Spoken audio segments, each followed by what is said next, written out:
What's good, guys? Hello. How's everybody doing? Your Alpha is here uh, on Tuesday. Yeah. Why a Tuesday?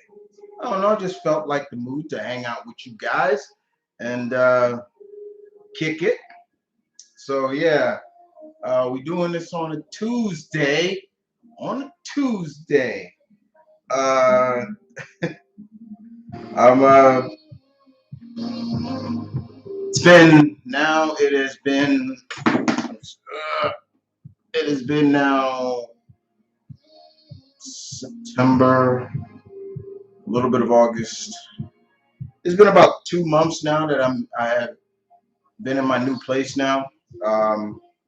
Still pretty much putting up things.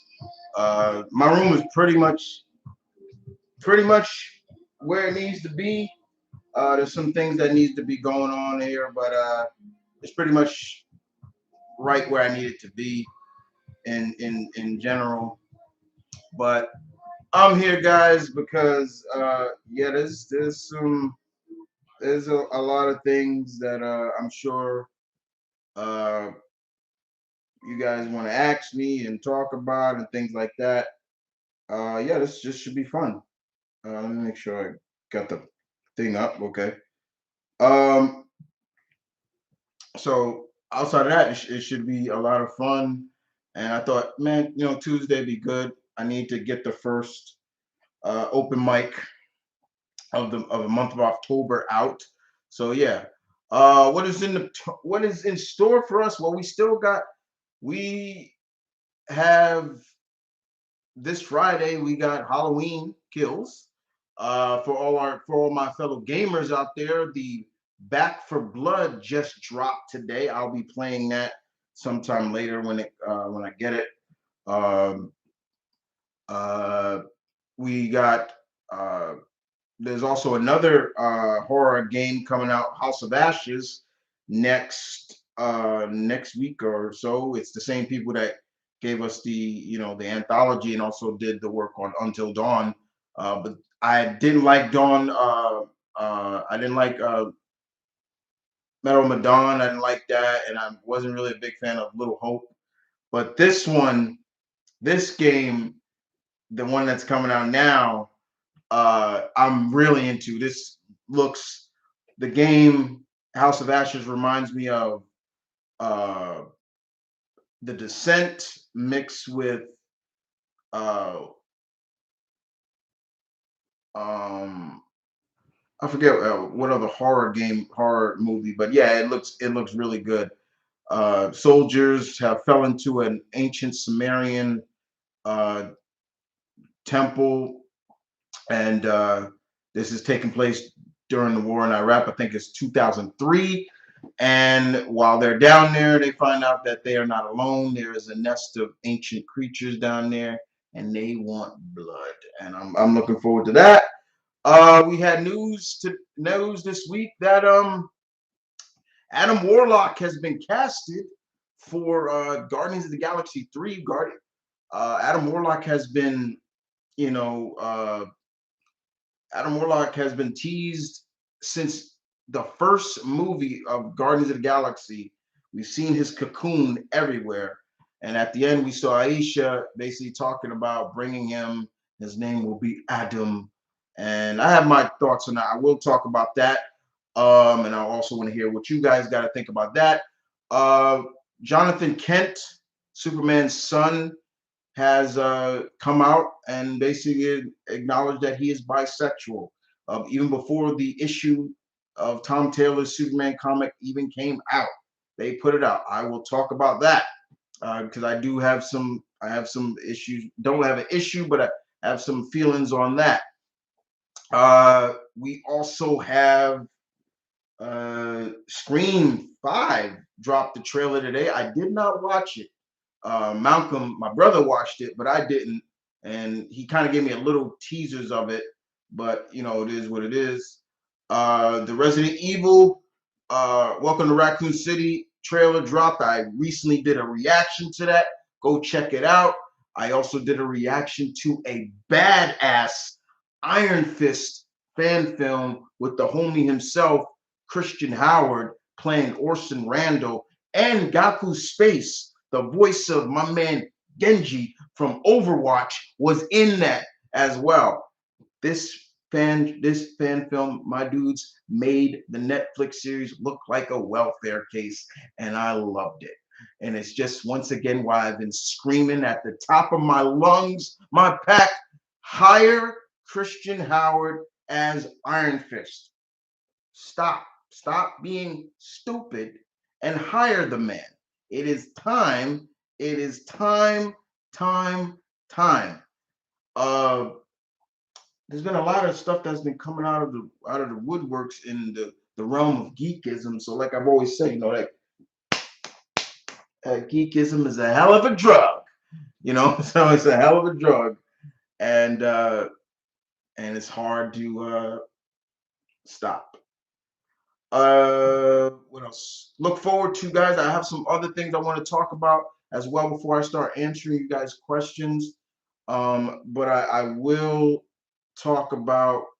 I have restarted my Patreon page, and I haven't put up the perks yet, but I'm working on it. But I'll talk about those as well. Sometime this week. This week, I'll be finishing the last 2 weeks of comics that I have, and I'll put that up because the comic reviews will be back. Like I said, guys, before, you know, I put up some things. My room, this wall back here will soon, later on, you should start seeing just wall prints on this wall, things like that. It's soon to be happening. I have my wall prints. Guys, I did not go to Comic-Con this year. I chose to sit out this year because, well, you know, I said I was going to sit out for the rest. I said, guys, I was going to sit out for the rest of the year. Seeing questions come up, guys. Please hold your questions before I promise you I will get to all of them in the next 2 hours or so, as I promised. But I do have some things I want to get off my chest first, so please let me finish. As always, this Q&A also, as you guys know, I do put myself as of late, my my open mic Q&As are always attached to a fundraiser or so that I feel is needed. Last time you guys donated, and I appreciated it. So if you can, once again, this is something very important. It's about mental illness, and I bring this up because one of my favorite wrestlers had recently passed due to mental illness. You guys probably know the Scream Queen herself, Daphne, and she passed away, self-inflicted, unfortunately. Um, it's never easy to see that, and it's it's hard to admit that you may have issues or you have a problem, but you're never alone. You're never alone with that, and you need to realize that and seek help. And you know, we've seen a lot of people go through some kind of deep depression and things like that, and some come through, some don't. Some, you know, unfortunately end their lives, and that's sad. I don't nobody in particular in my, like, in terms of, I really know in my circle that has suffered from mental illness or depression or anything like that, but I have worked with children who had mental illnesses, and it was scary at times because they would be practically normal one day, and then the other day they are like a different person. So uh, this open mic Q&A is dedicated to the National Alliance of Mental Illness. Um, that's just a little bit. So, like I said, guys, I'm gonna get to your questions. As always, my pack. But yes, so let's get the first thing out of the way that I wanted to talk about. Yes, guys, I have restarted up my Patreon. Um, and what does that mean? Well, that means some goodies, and that means some exclusive stuff. That means uh, you could have a one-on-one meeting with me uh, if you like. I will. That could be one of the perks. Then one of the biggest perks is you could plan out my entire a month a month of one of my segments for me. How about that? I'm thinking about allowing people to plan out a month of the opinion spot for me. You want me to talk about a topic? You want me to do a list? That could be that's the big one that I'm thinking about having for my Patreon. Uh, a month of an opinion spot. You plan it out. You tell me which one, what number each. It's something cool. That's just something I'm thinking about. But let's start off with the what's been going on right now is Jonathan Kent, uh, Superman's son, coming out and being bisexual. Now, the comic didn't even come out. It starts in issue 5, I believe. I am not reading Tom Taylor's comic.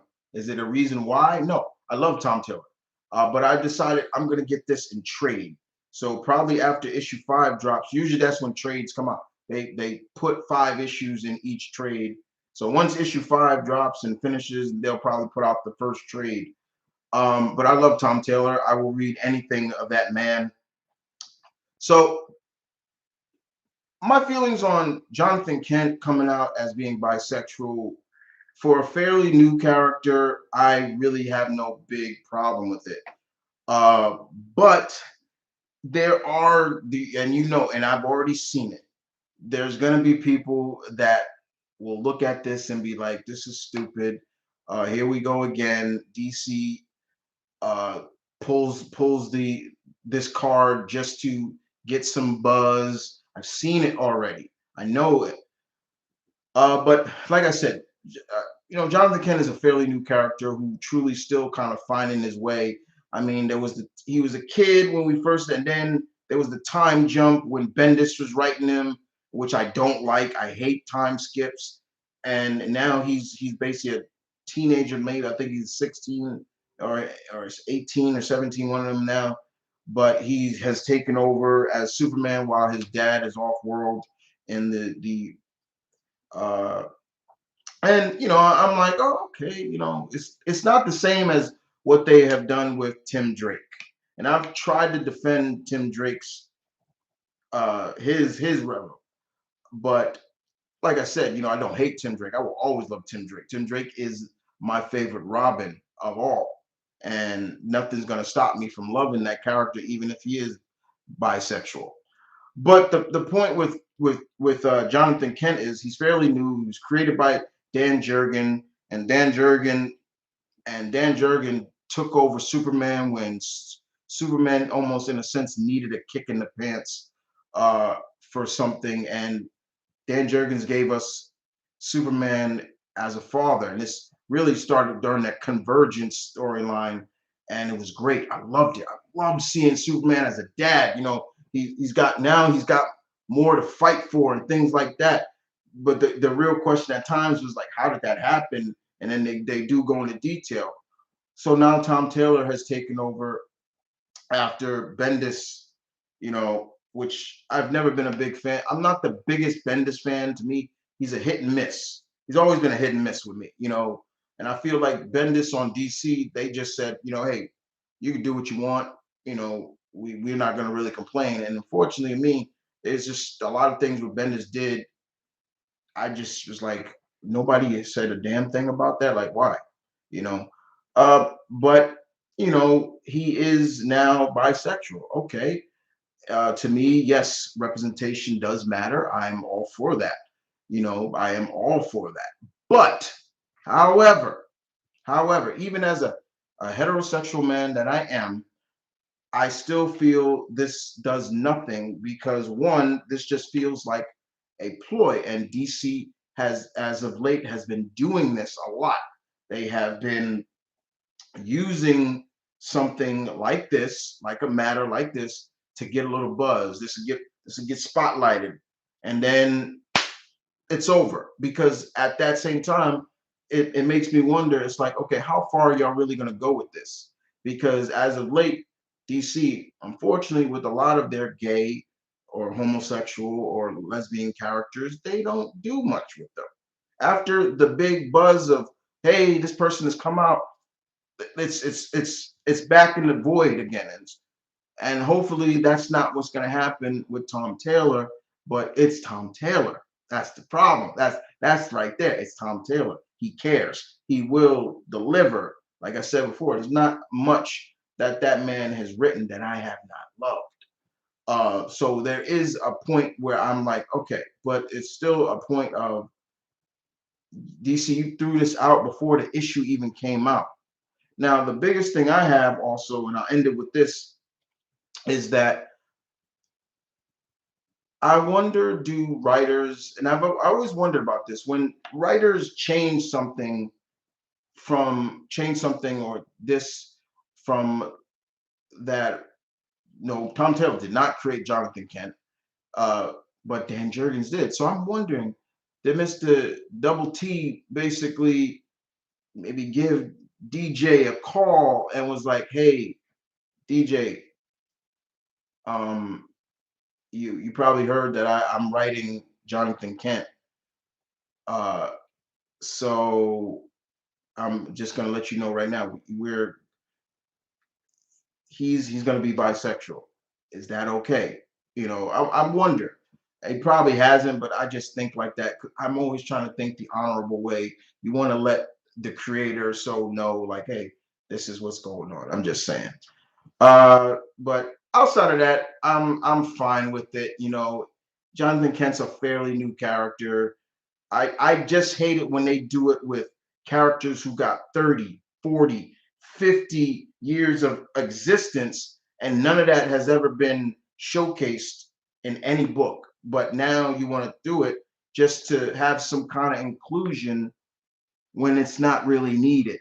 You feel me? So yeah, that's definitely a part of what I don't like. Adam Warlock, let's talk a little bit about Adam Warlock. And I'm seeing the questions once again. I apologize. I'm going to get to them.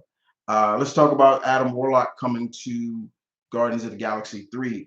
James Gunn made it official. He made it official. And I saw my man, Mr. Multi, talk about it. And, he has a point. Is Adam a little too late now? Because he has always been intertwined and connected with Thanos. He has.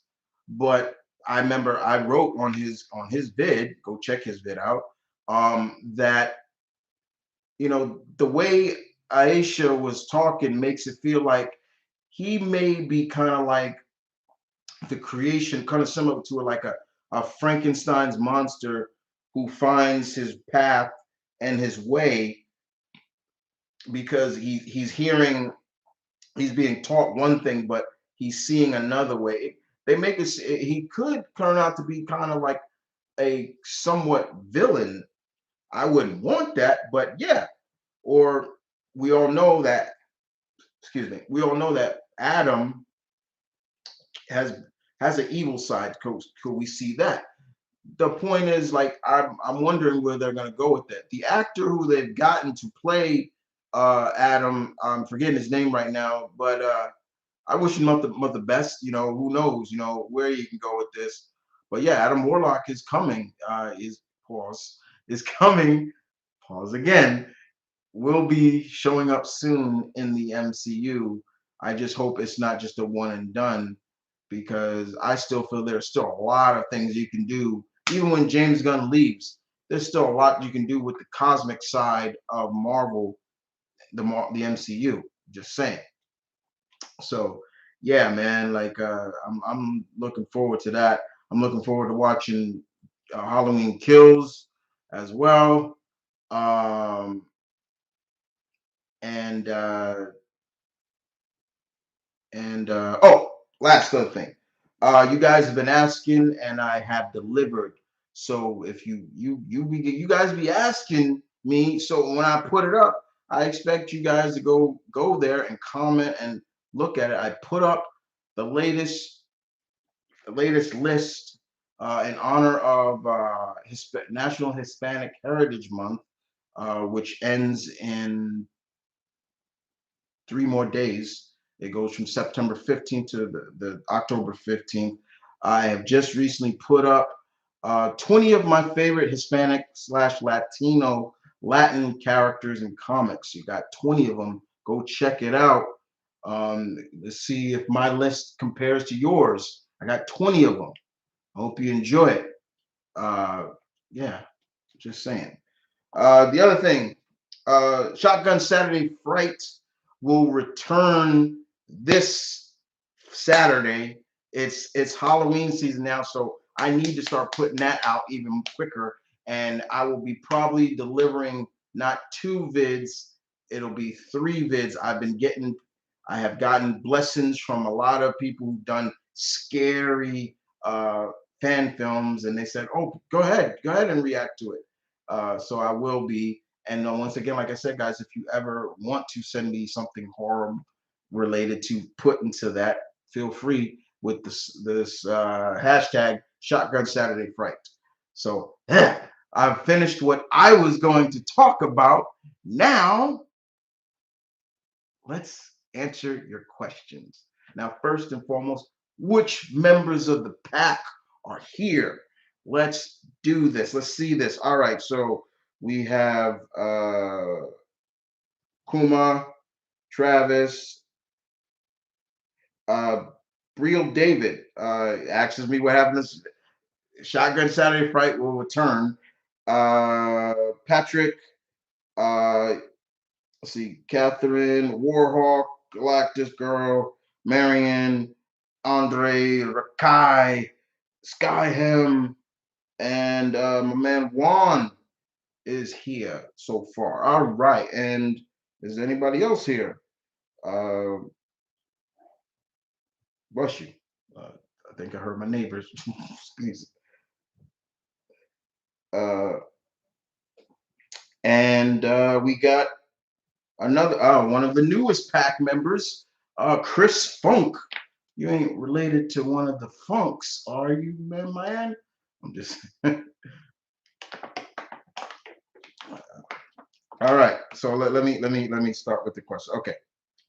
First question. What would Hank Pym and Ray Palmer think of each other? I think Ray would have some due diligence with Hank. You know, Hank did create Ultron, so I think that's definitely gonna be a red flag for Hank. Like, dude, you created that? Like, he nearly, so that's gonna be a big question right there. But he'll also see that Hank has a heart, and he has some issues like anybody. We all got problems. We all, it's just if we overcome them. So something like that. What are your thoughts on the wrestler Misawa? Oh, I'm good.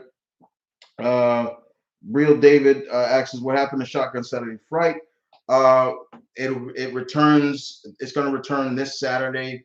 The reason why, because I was involved with a move, so I couldn't really get a lot of projects up and record and move things and things like that. So now that I'm officially in my new place, I have the time now to bring out the frights, baby, and I will do 3 vids in on the next issues, because of it's Halloween, it's October, and yeah, this is gonna be fun. I'm I don't get scared easily, but when something scares me, yeah, it'll get me. Uh, let's see. DC fandom is this weekend. Yes, this weekend, Patrick. Um, Looking forward to seeing some things, especially Black Adam. I'm really looking forward to seeing that, how that's going to turn out, because it has my one of my favorite superhero teams of all time, a team that I even love more than the Justice League, the JSA. And speaking of the JSA, yeah, we saw the JSA in the Stargirl show in all their glory. We saw Jay, we saw Starman, we saw Our Man, and my man Ted Grant, Wildcat, all in costume, and they looked fucking amazing. Almost cried. I was like, that was dope. Let's see. Um, hey Chris, my birthday is this Saturday. Well, happy early birthday, Caroline. Okay. As someone who has had depression for years, I can relate. I also have. Oh, okay. Hey, like I said, that's what I'm saying. And thank you for. I appreciate that. Uh, let's see. Our version of Mr. Terrific was terrible. Who you telling? You want to see a really good representation of Mr. Terrific? Go watch my friend Chris Notarelli, Blinky 500, Mr. Terrific short film where he goes against the Riddler. That's how you do Mr. Terrific. Third smartest man in the DC universe. Um, well, Adam Hart is a great villain. Yeah, I mean, and if you read the Infinity Gauntlet, his darker side was a villain. So, who knows? Let's see. Pandering to me is nice word for saying, kiss my ass. Hey Chris, what's up, Marion? Hey Chris, how's it going? So, are you excited for the new Hawkeye series? Yes, indeed, I am. You guys know me. I've always loved Hawkeye. Um, and I will admit, Jeremy Renner was not my ideal choice for Hawkeye. I will not. I'm not going to deny that. Hawkeye has always been kind of the jokester, and always breaks the monotony on.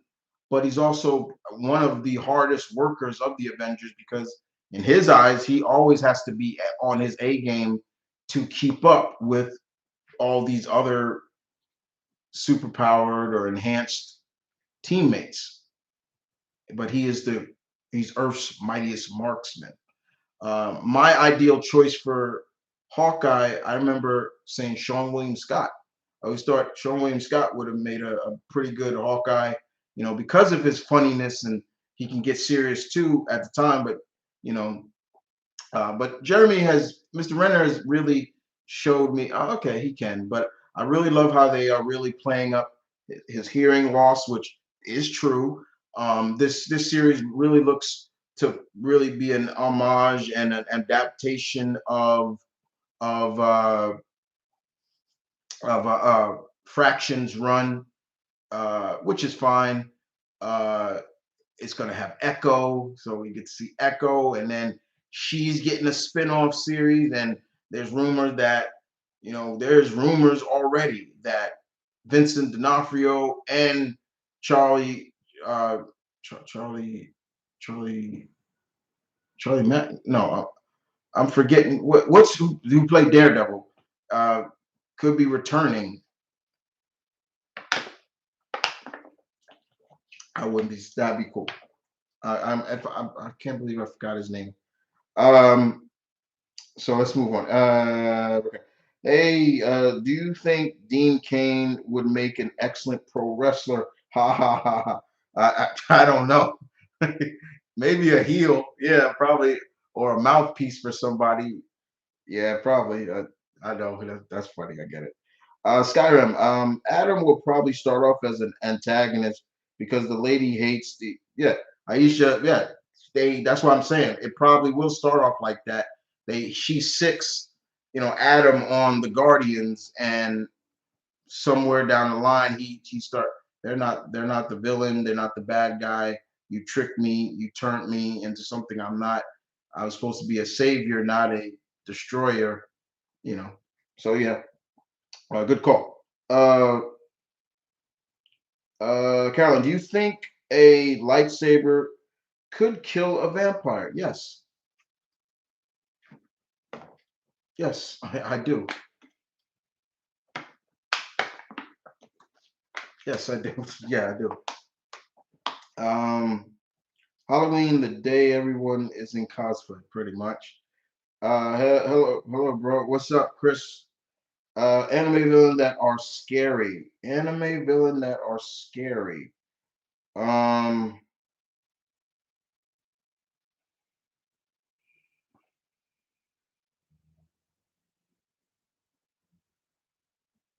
I can't say he's a I would definitely put Alucard up there. He kind of scares me. Like Alucard kind of scares me.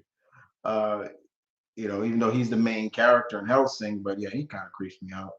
I remember watching even for a short time, like um, Vicious from Cowboy Bebop. Used to creep me out a little bit. I'm like, yo, what's with this guy? Why is he? I don't like that kind of when you're kind of like emotionless and you don't I hate that. Like don't that creeps me. I get creepy vibes from that. I'm looking forward to the Netflix because they had me with that opening. That was boss. I was like, okay, okay, all right, okay.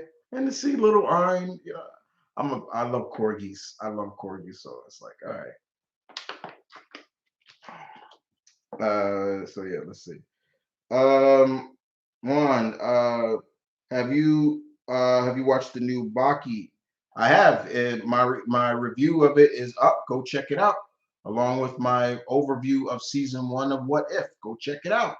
You want to see all that stuff? Go check it out. Leave your comments in the section down below. Y'all know me. I love input. So I did watch the new Baki. I thought it was okay. It was a pretty decent adaptation of the, all of the Fortress saga. It's still building up to the fight between Yujiro. I'm wondering. They already teased that we're going to get the prehistoric like era like uh, side story. So yeah, it was pretty good. Miranda, what do you think makes the relation between Luz and from Luz and Anthony from Our House so good in your opinion? It was natural. That's why. Amity, it was natural, and Disney can go fuck themselves. Sorry, I'm trying not to curse here, but go fuck themselves for canceling this show because it doesn't fit what you meant. Bullshit. Bullshit. There we go. I'll start saying stuff like my man Simon Miller. I'm trying not to curse, so I'll say bullshit, bullshit, bullshit. Uh, hey y'all, SX Isaiah, what's up, dude? Devil Slayer season two. Yeah, I haven't even watched the first season, so I got a lot of. I watch a lot of anime, so and I don't like to I watch a lot of anime and I keep a track of what episodes I left off on with animes. And I don't like to jump on new animes at a time because then I'm like, okay, too much. Now I gotta catch up. But I definitely gonna watch Demon Slayer. Um I am. What's your opinion of Plastic Man? My son is obsessed with him as a superhero. I love Plastic Man. He once again, Plastic Man reminds me of uh, Plastic Man reminds me of Luffy, Monkey D. Luffy from One Piece. He makes elastic powers fun. Plastic Man does the same. I don't like characters who have elastic elasticity powers, and they just and this and grow into a ball and stuff. No, make it you can manipulate your body into play with that. Like make a big one. How you like that? Or make your finger into a baseball bat and knock somebody out, or put all of it into your foot, and just have fun with it to a degree. And I thought, what was the last thing I read from for Plastic Man? Oh, Gail Simone's last, she did a mini series. And you guys know, remember, I'm a friend of Gail's, and I'm a huge fan of hers. And I thought she did a good job with Plastic Man. I even like his backstory. Yeah, he started as a criminal, and now he's fun. I mean, I can see why kids like him. Would love the character. He's fun. He makes elastic powers cool and fun. He's not like a Reed Richards. Reed barely make he's smart. Reed is smart, and yes, but he can make, if he could just have some imagination with his powers, like he could be so much better. I know Reed's the big brain. I get it, but come on, come on. And then of course you got another DC elongated man. He's more like Batman with elastic powers. But it's like, when you think about, to me, I rather I go more with Plastic Man, because Plastic Man can do more things than Elongated Man can't do. Um, what if the Xenomorph ended up in Silent Hill? That'd be interesting. An alien Silent Hill crossover. That'd be interesting. Would Hawkeye show? Would Hawkeye show have his brother Trick Shot? I've been thinking about that too. Like, how far are they gonna go in this series? I know it does focus on his past catching up to him.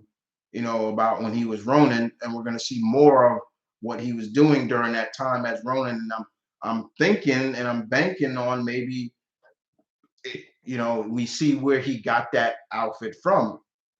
In the comics, it was Echo. Echo was Ronin first before him. So it's going to be really interesting. Very interesting indeed. Um, let's see. Next up, Warhawk. Have you ever watched Man in the High Castle? Uh, no, I haven't. Is it good? I'll check it out if it's good. What if when we return to the MCU, but from an alternate dimension? This guy never found love and was just a megalomaniac. Um, well, we do know they've stated that there is going to be a season 2. I liked I liked season 1 was a good start. Excuse me. Oh, there. Season 1 was a good start. It was a good start. Um, it was a really good start. I think I have my favorite episodes. It was great to hear Chadwick Boseman as T'Challa, no matter which version it was. That those when anytime I heard his voice, I kind of cried. I got misty eyed. I loved Captain Carter. I thought that was great, because they've done that before, even in the comics. Um, I loved the Marvel Zombies episode. That was one of my favorite episodes, and I loved it so much is because, one, Peter actually mentioned, and I don't care if this is the MCU or not, whatever. He mentioned Uncle Ben. It was like, oh my God, he said Uncle Ben. He said Uncle Ben. Like, they have this misbelief or misunderstanding that, well, they don't need to do Uncle Ben. They don't, because that's the origin. Um, DC loves to. They do Batman. We see Martha and Thomas Wayne get gunned down like how many times? It is his. I've said it before and I said it again. Mr. Feige is wrong with that, because at the end of the day, that is the man that inspired my favorite hero of all time, Peter Parker, Spider-Man, not Tony Stark. It was Uncle Ben. What do you think It's like you forget there was somebody before him of why he does this. Because let's look at it from another view. And they could have done this as a what if. What if Uncle Ben never got shot? What would happen to Peter? If Uncle Ben never got shot, Peter would have still been wrestling and doing those, like, believe it or not shows and making money. Probably have got a fat head too, and beating up his bullies because he was tired of being picked on. He could have went a different direction, but because of him, Uncle Ben, being shot by the same guy that he could have stopped, that changed his mindset. And that's always been the good thing about these what if. And I love the what if comic series back in the day. I had a lot. I had a lot of them. I don't know which box they're in, but they're in one of these boxes. I loved that. I thought they were great. And when Marvel brought them back for a while, I thought they were great. So with season 2, I hope we see characters that we haven't seen. They didn't do a lot with Wanda. I was shocked that they didn't do a lot with Wanda. I was like, whoa, they didn't do a lot with Ant-Man. Um, but you saw what they were doing. A lot of them was just they were doing the characters that we already saw. Um, but hopefully, yeah, we see maybe a Shang-Chi what if. That'd be great. Like uh, or I would love to see I said it in my review. I would love to see a what if um a what if what since it's the MCU, what if Cap did give the shield to Bucky, and we get to see that sweet. I like Bucky's Cap costume. I always liked that, and we see Bucky as Cap. That would be interesting. I'd love to see them do more with. That'd be great to see them do something with Isaiah Bradley. Like, what if let's see, what if Isaiah captured the Winter Soldier or something like that? I don't just something. It'd be great. They could have done more with the Hulk. They could have. Thor was fine. They did a lot with Carol. We even saw Thor and Carol fight. Um, you know, but I did love the Ultron one. I thought that was great because that really was homage to the real Age of Ultron story, and so that was fun. And we got to see Watcher throw down up in there. Watcher threw down. I think people forget Uatu is very powerful, but he's not going to show it. So I really enjoyed that. And Jeffrey Wright was just a really good voice for the Uatu. I was like, yeah, that works. He did such an amazing job. Thought he was great. Um, let's see. Did you watch Shaman King remake? I haven't watched it yet. Uh, I haven't watched it yet. Charlie Cox guy. Yeah, thank you. I was about to say Charlie Day or something. I'm bugging. Okay, so do you think Blade's daughter, Fallon Gray, would ever appear in actual comics soon? Since we were supposed to. Um, I still kind of want that. I actually still want that. You know, um,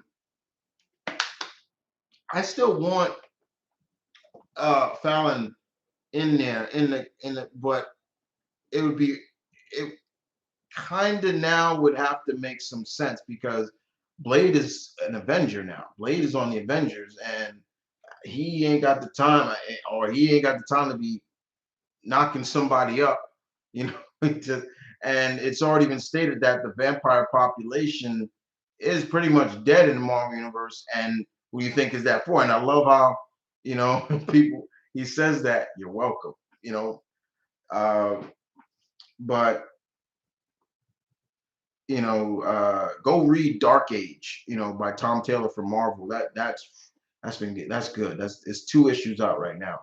But yeah, I mean, I would love to see it, but I don't know if they're gonna do it anymore. Oh yeah, and one more thing. I want to give a shout out to Anthony Mackie because I've heard him talk about these bad boys, and when I finally got a hand out, I'm like, yeah. So thank you, New Orleans, for these zaps. Thank you. I just had to get that out there.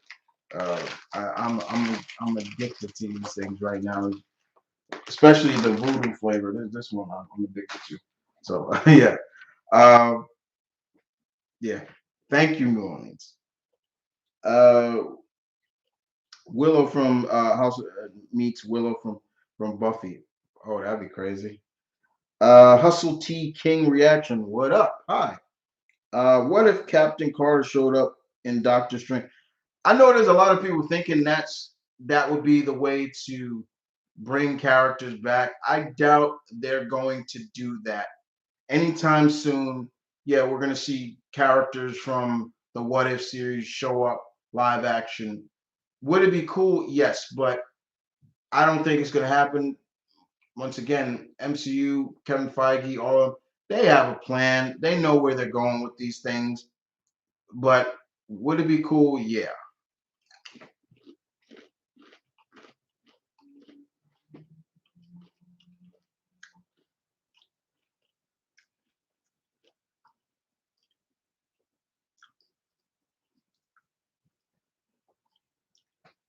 Let's see. All right. Um, make sure I get everything. Missing questions. Okay. Rakai, do you think? Do you have any wrestling belt replicas? Can we see you wear one on your shoulder? I don't have any replica belts. I do want to start collecting them. I had the foam ones. They were those got broken. But I do want like real replica belts. There's only four that I really want, and I'm gonna start working to getting them. There's only four replica belts that I want. The Big Eagle, the Big Eagle WWE Championship. That's what you call it, the Big Eagle. That was during the Attitude Era. That's my favorite design of the WWE Championship belt. I love that belt. That was just a perfect design. I'm not a big fan of the Wing Eagle, and I grew up in that era too. But I was never a big Wing Eagle fan. But Big Eagle, yeah, Intercontinental belt, and I'm talking about the classic look, either the white strap. I love that look. That Mr. Perfect and Warrior and all them cats had. That's my favorite design in Intercontinental. And I want the AEW Championship.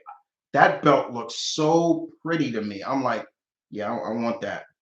And the New Japan heavyweight title, the old version, not this new version of it, the older version. Those are great. So those are like the four belts. I mean, sooner or later, guys, my room is gonna be filled with like replicas and um, like sword replicas and stuff. Like I'm gonna start getting my sword collection back up. That's the other thing I'm going to be working on, swords. I'm a sword guy, weapons and size and all that. Like replica of the sword of power, He-Man, the sword of Romans. These are things I saw at comic conventions and I wanted to get them, but I couldn't because especially when I first saw them, one, I was in Florida at MegaCon, and I couldn't take those on the plane coming back home. You know, TSA would have stopped me like, "What the hell is these? What are you gonna do with these?" Like, things like that. Customs would have stopped me. But every time I'm like, yeah, I can't.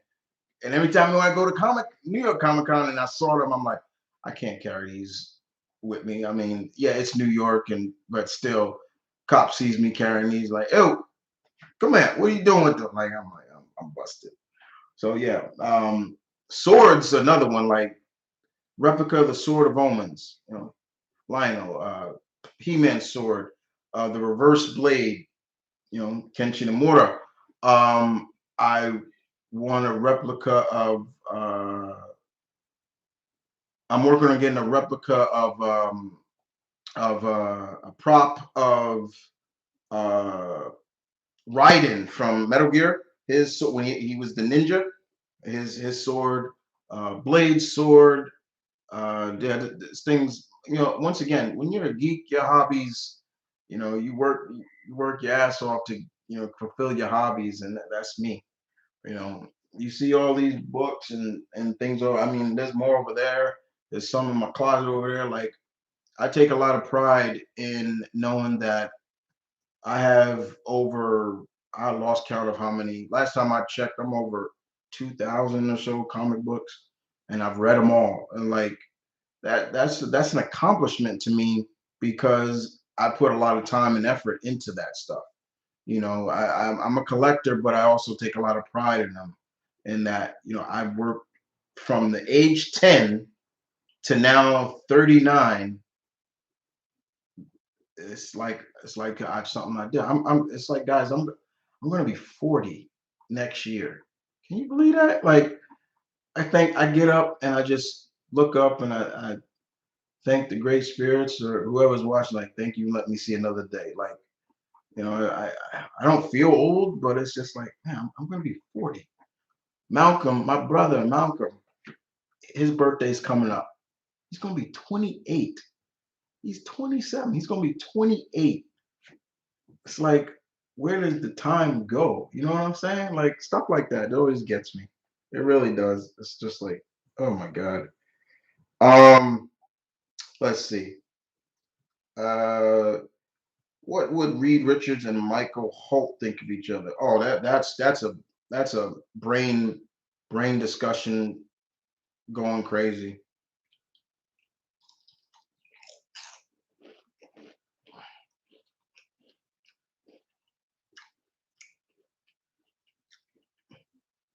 Oh, Thomas Brothers.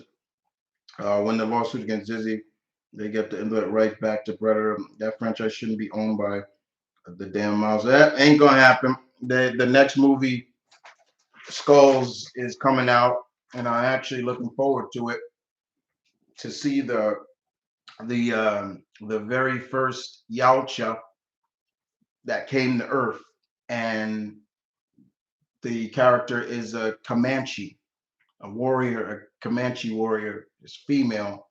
But unfortunately, my friend Chris Notarelli, Blinky 500, he did a fan film already before they even did this movie. So once I heard the synopsis of Skulls, I was like, yeah, Chris did that already. But the difference is it was the warrior, the female Native American warrior, fought two female Yautjas. And I'm like, we have not seen female Yautjas yet. And I hope to see that. Um, okay, what do you think of the Shenmue anime that's coming out? I love the trailer. I thought it was great. I need to put up my reaction. I filmed my reaction. I just didn't put it up yet. It's a um, Crunchyroll and Adult Swim collab. I'm looking forward to. I mean, we know if you know Shenmue, you know what's gonna happen. But the animation looks clean. The animation looks sweet. Rio looks. I was like, yo, this is beautiful. I was loving it. I was loving it.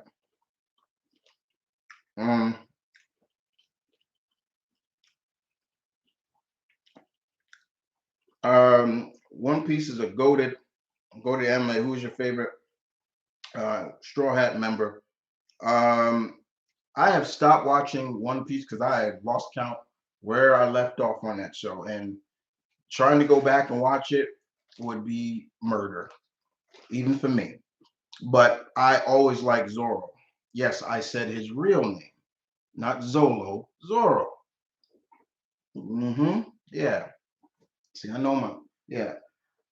For all those who are new to the pack, your boy watches anime in its original dialogue. I don't watch a lot of anime in English dub because to me, and this is just my warped mind a little bit, I sometimes feel that the English dubbed actors don't come any close to the original. And if you want proof of that, that goes for the actor who has been voicing Goku for the past years. He comes nowhere close to the original, who is a woman, an 80-plus-year-old woman who's been doing Goku's voice since 1987, and she kills it. She, I don't, he, I don't hate him, but when comparing him when he's doing the Khmer wave to when Ami-san is doing that, it's a clear difference. You're like, oh my God, it doesn't even come compared. Right? But I can watch I can watch anime in English dub, and some of them are really good, but then there are some that just I don't mind reading. And that's the problem. I think a lot of people just like, I don't want to be like, and then look it up. You can they make it seem like it's hard to just look at the screen and see what's going on, and you can still. I hate when people say that. I'm like, what's wrong with you? Like, what's wrong with you? I can't with that. I can't. Um, Warhawk, do you like a tournament in pro wrestling? I like them when they are booked well. This year's we gonna talk about that. I knew somebody was gonna bring that up. I love a tournament, but let's since we are talking WWE, yeah, Vince McMahon does not like tournaments, and none of these new the King of the Ring and the first ever Queen of the Crown then I have been booked poorly because they don't care. You can clearly see with these they don't care. These poorly executed matches, especially with the women, they're like 3 to 4 minutes, and it's like, oh my God, like who planned this? Snow plane. It is disgusting. And you can clearly see, almost in a sense, who they're building to win these. Especially the women's one. It's like, yeah, Shayna's gonna win this. I'll be surprised if she don't win. But the fact is, they don't plan. Vince hates tournaments.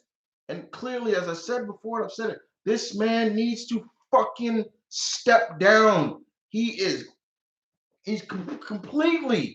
completely out of touch with what's going on. If anything, he should just stay and do the business aspect and leave it to his fucking son-in-law because and not his fucking yes men, and I'm cursing again. His flubber yes men, and y'all know who his yes men are, who they won't say a damn thing like, oh, that's terrible, Vince. He got a good idea, he got an idea. Yeah, we're gonna do that. Oh, yeah, it's good. Yeah, it's good job. Good job. Yeah, it's good. No, those are his yes men. Kevin Dunn. I'm not even going to say the rest of them two names, but yeah, I love a good tournament. When it's done right, it's built right, and not like this. This is terrible. And it's terrible. If you've been watching over the past, the women's division has started to return back to what it used to be. And that is terrible. That is terrible. And it is a lackluster because at one point you guys were giving them time and letting them tell a story and all this other stuff. Now you are bringing it back to where we were saying give them a chance. It's gone back to it and it sucks. Um, okay, I'm gonna start kind of giving. Okay, Terrell Dickerson, who's your choice to play Mystique in the MCU? Raven. Who would I want to play Raven?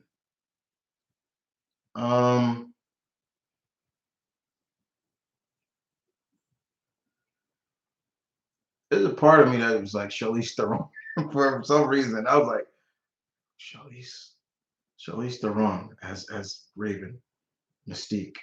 Then there was uh I think Eva Green was up there, but then I'm like, no, Eva, her eyes, there's something more she could do with them gorgeous eyes than play Mystique. But there's a couple, but Charlize Theron was definitely one of them. Um, I just don't want somebody. I want an actress that is going to stay blue. Ain't gonna have a problem, and Charlize Theron got no problem doing that. That's why I like her so much. Like if they tell you're going to be this character in this color scheme for majority of the film, unless you're you're turning into somebody. Are you going to be cool with that? I guarantee you she'll be like, I'll be cool with that because and she's a villain, ain't no hero. That's another thing right there. And that's why, and I feel that that's what Kevin Feige is doing. He's looking at everything Fox did wrong, and said, we are not doing that. The biggest thing, I hope they do not shove Magneto down our throats again. They do that, I'm gonna be pissed. You can have Magneto, but do not shove him down our throats. Do you know who I want to see? You know who I want to see as their first villain? First of all, I want the X-Men to be already established, a team. I want them to be adults. I don't want them being kids. The kids should be the next generation. I want them to be established. I want the original founding members. Their first villain, you know who I want? I want Mojo. I want fucking Mojo. You know who I want to be their ultimate Uber villain? Not Apocalypse, but my favorite, the man himself, Nathaniel Essex, Mr. Sinister. And I want them to make him feel like Voldemort, like we don't say his name, like shh, don't say his name. Like mutants are scared of him. He's like a boogeyman. Just saying. How shocking do you think it would be if Batman had enough and quit being Batman and left Gotham? How do you think those would react? Closet, closest to that ain't happening. If it did, like in that Birds of Prey series, he ran away. I could never see Batman running away from Gotham, but it would be something. It would have to be something major that would put enough fear in this man to have him quit as Batman, and he ran away from Gotham. It would have to be something majorly quick.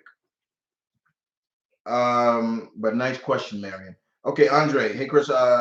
Could a Marvel comic book series about the son or daughter of Killmonger uh, could work out?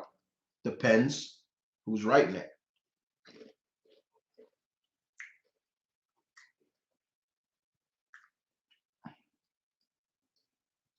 That kid needs to be in trouble too. A little bit. Okay. Um, how Andre again? How come there isn't an ice-based hero over at Marvel Comics other than Iceman? There are. They're just not as big as Iceman. That's the problem. He outshines him, but there are a couple. They're just low key. Um, Man in the High is awesome if you like alternate history. I do like alternate history. I'll check it out.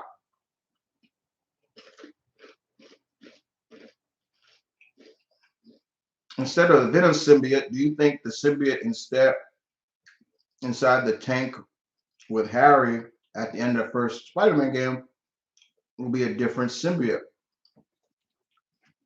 A lot of people have been saying that, like, who is this? Who's the host of the symbiote? Is it Harry? Is it Eddie Brock? We don't know, but I'm looking forward to it, and I'm looking forward to seeing Craven because that's Craven that's talking also. And they already said that this Spider-Man is going to get darker, real dark, and I'm like, I'm not surprised. You got Craven, his most deadliest enemy, and Venom in it. But it does make me wonder who are the other characters, other villains are we going to see?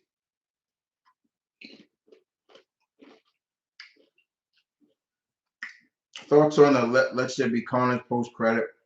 I didn't see Venom and didn't care for it. Didn't want to see it.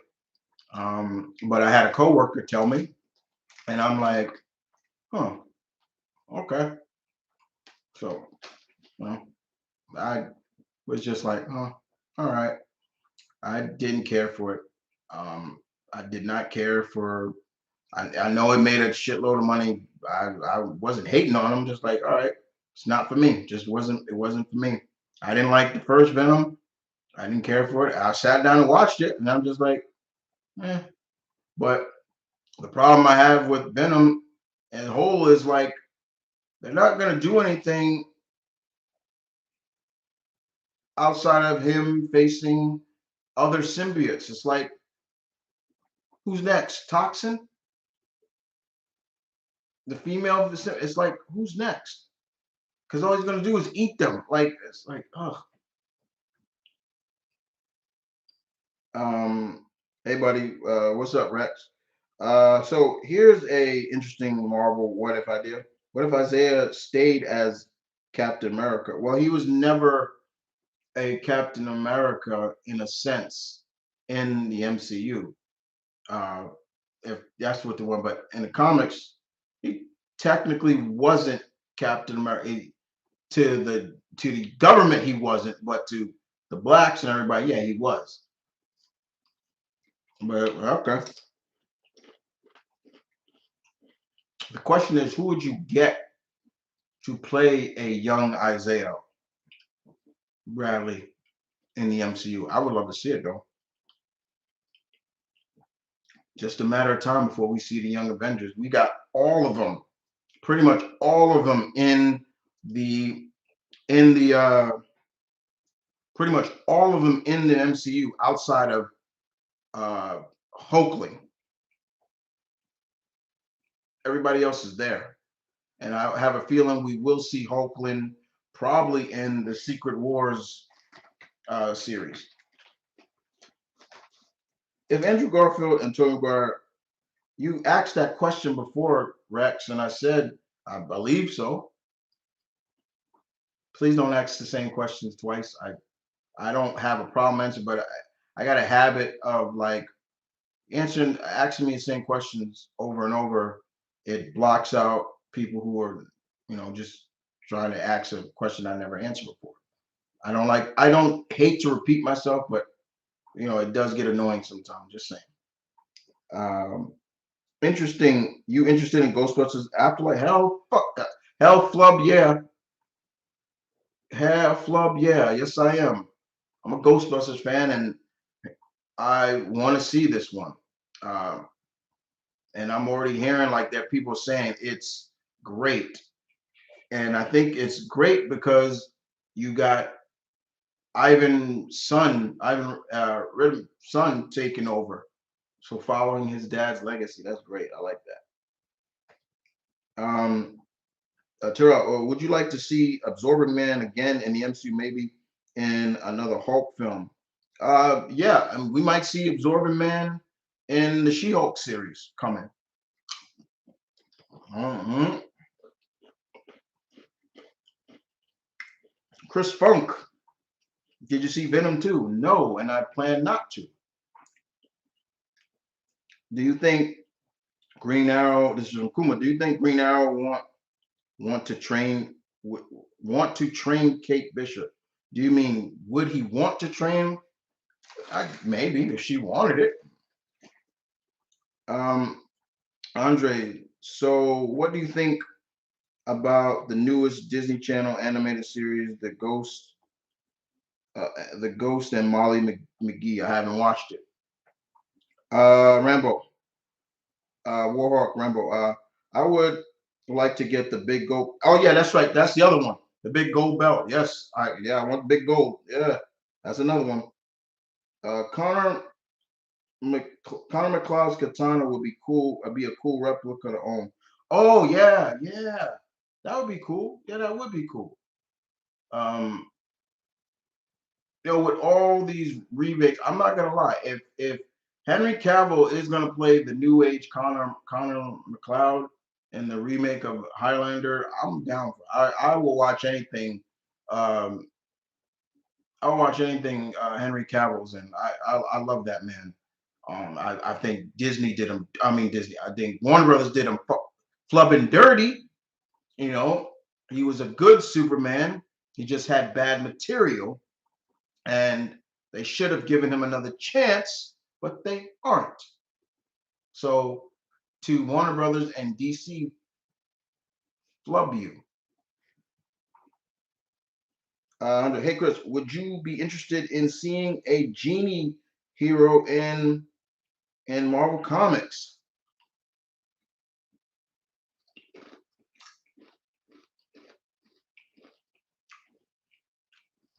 Maybe. Kind of get that already with the Beyonder and people like that.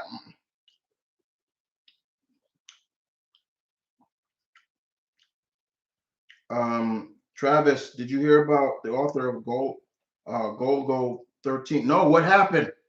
Don't tell me he died. Come on, man. Don't give me no more bad news. Come on. What would be the Justice League think of Nick Fury and Shield? Well, he's a lot more. I think he'd be well. He's okay. He ain't.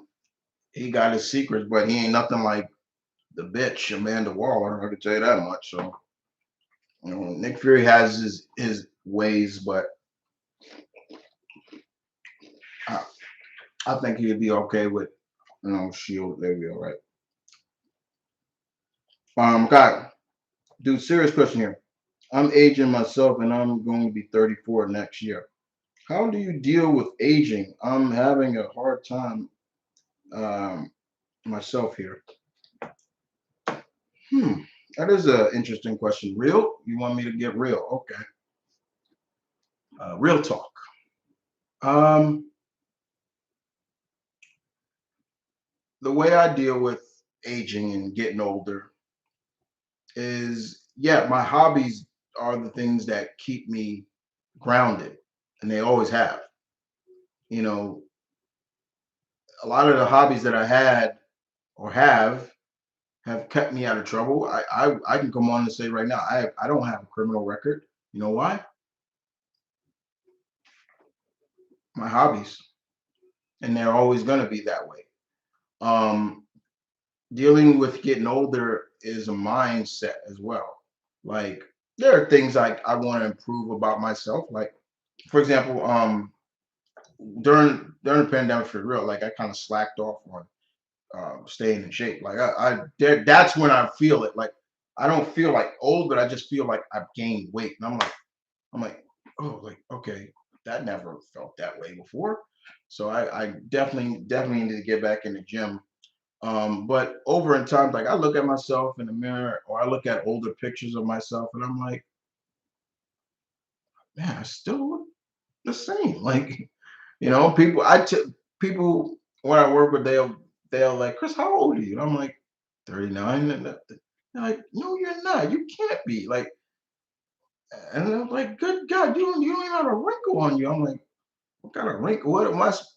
Do you look? Do you? I'm like, I'm gonna be 40. But then people are like, is 40 old to you guys? Like, I don't even think 60's old. Like, to me, old is when you need help. You need help getting out of bed. You need help doing certain things. When you need assistance for a lot of things you usually do, that's old. But for me, it is my hobbies. It is laughing a lot. I love to laugh. And I think that has kept me young. And I try not to think about it. Like I'm getting older. I'll say, oh, I'm getting wiser. Oh, you know, or I'll say, cut the check. I'm getting older. Thank you. And I get that from Anthony Mackie. Anytime I get older, I see another day, another age, cut the check, you know. uh, I'm gonna be 40, and the biggest thing, what I want for 40 is I definitely want a party. I definitely want a 40th party, but I want it to be a theme party. I actually want it to be an 80s theme party where everybody's dressed up something from the 80s. That's my era. So I will be dressing. If I have it, I'll send pictures, guys, and you see me dressing up like Run DMC and all of them, like with the Adidas and the Kangos and everything like that. That's it. I'll get on stage and rock the mic if I need to. I'm just saying, I would. But I try to just stay humbled. That's the biggest thing for me. Staying humbled, staying, just realizing that yes, my mother's not here, and you want me to get more real with you guys. Okay.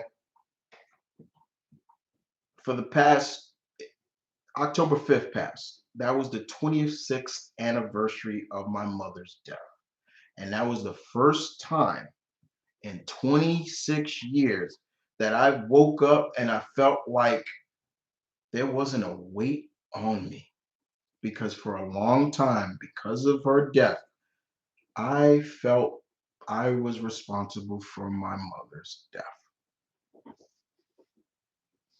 I felt like I could have done more to prevent it. I felt more like I seen the things. My mother had demons, and and she had demons that she could not conquer. What was that demon? Okay, let me explain it. What it was? Yes, my mother suffered from drug addiction, and I had that, and I seen times where she was high as a kite, or she is passed out, and I'm a kid, and I see this, and I'm just like, well, she'll get up. I've seen her get up before, but that October 5th, 12:45 a.m. in the morning, she didn't get up, and I blamed myself for a long time, and I kept that from everybody. Nobody knew that. Not my brother, not my father, nobody. Until finally one day, we took a trip out to Long Island because that's where my mother's buried out there in Long Island in a military grave site. She's she's right up from my grandparents because my grandfather served. And I was with my aunt, her sister, and my cousin, and I just finally broke down. I was like, you know what? It was almost to the point, and I remember just saying, like, I blame myself for her death. And I remember my aunt, my aunt Jay, basically saying, guys, to me, she said, Chris, there was nothing you can do, sweetie. You, I was with her for a long time. I was her sister, and these are things she had problems even back then that she tried to fight. So it's almost hereditary. Like and even one of her best friends even said the same thing. Like, I can't believe that you felt that way, but that was, trust me, I seen the things she went through.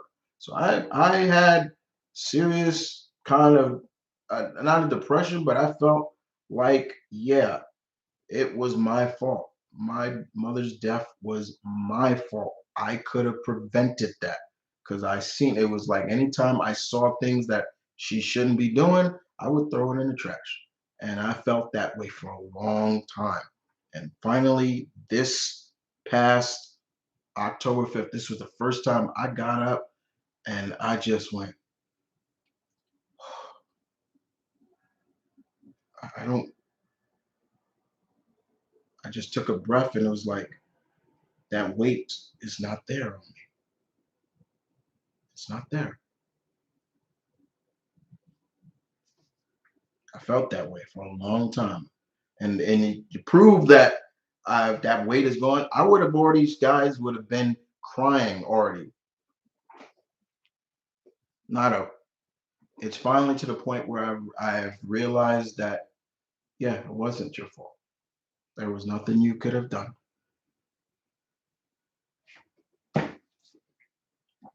and I know I kind of missed the whole. But sometimes when you guys saying real talk, okay, I get real with you.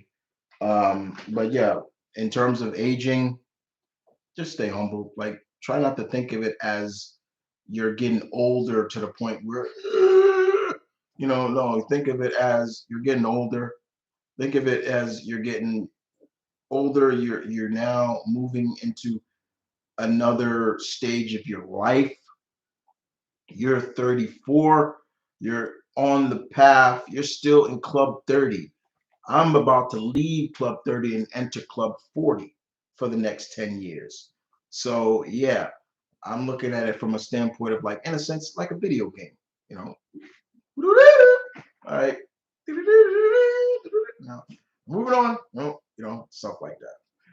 I'm just trying to make you guys laugh, especially, I'm just trying to put a smile on your face, man. Uh, Jesus looking at you. Jesus is looking at you, Chris. I don't, like I said, it also comes down to good genes too. Like, nobody in my family looks their age. Nobody.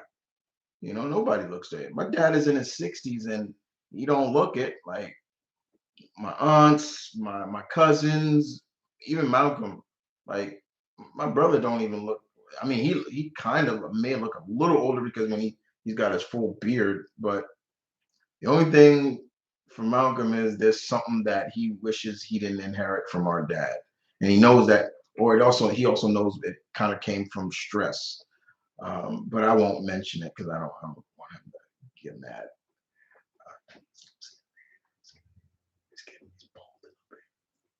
Don't tell him I told you that. Tara, also, would you like to see Zeke staying in the MCU? Yeah, yeah. Obadiah's son. I would love to see him, but they would have to really kind of explain where the hell has he been. The only thing I can think of is they could add him into Armored Wars that's coming, the Armored War series with Rhodey.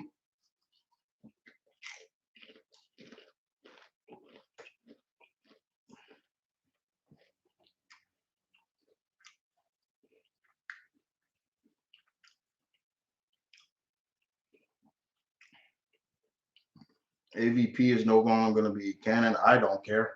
I hate that. I don't give a damn about that. Um, I really don't care. I'm sorry. I don't. They can retcon that all they want. I don't care. Um, and Pocahontas, like, yo, relax with that. Just saying. That's my people. You kind of chill with that. Uh, you know, it, I mean, what did you expect it was going to be? Like once they acquired the rights, what did you expect? Like you thought they were going to keep? Who knows? We don't know. We don't know what they're going to do. It's you don't know until it happens. Until the finished product comes out. But the point is, yeah, I like the idea. Like we haven't like explained to these people, explain to fans, like show like how long these people, these aliens have been coming to Earth. Like, what was the first time they were here? I've always wanted to see that. And plus, I've always wanted to see a period piece Predator movie.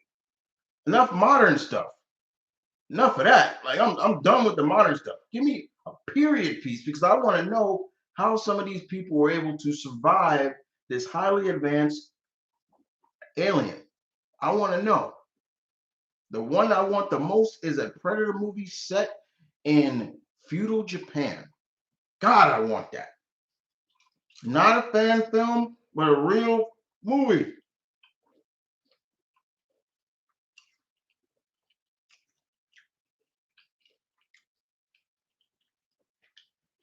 With the lost city of El Dorado and the other seven cities of gold could actually work within the comics, Marvel comics. Yeah, I think they are. Some of them are. So yeah. And besides, Marvel has their own lost cities. Speaking about Shenmue, I was replaying one and two, and I just finished three. What can think about three? I wish the fighting mechanics they stick with that. Oh yeah, I could agree with that one. Do you think that RoboCop would clean up Gotham better than Batman? Hell, we could have a Batman versus RoboCop crossover. Anything's possible. Could RoboCop clean up Gotham? Maybe, probably. You know, it's like throwing Punisher in there.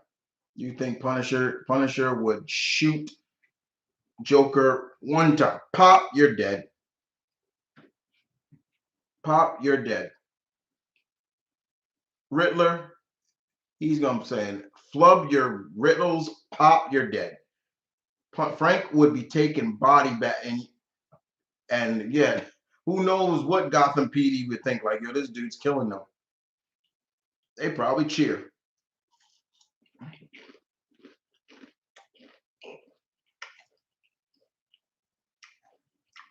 What about Kate Winslet as Mystique? She's one of my trips. Kate Winslet, um, she can get dark. I've seen her get dark, and she has a look when she. It's kind of creepy. Yeah, I could take Kate. You just want to me. I just want a versatile actress to play Mystique. Like, and and it's no black and white with her. Like it's she's all evil. There's only one woman she cares about, and that's Destiny. And you know what? Destiny is back too.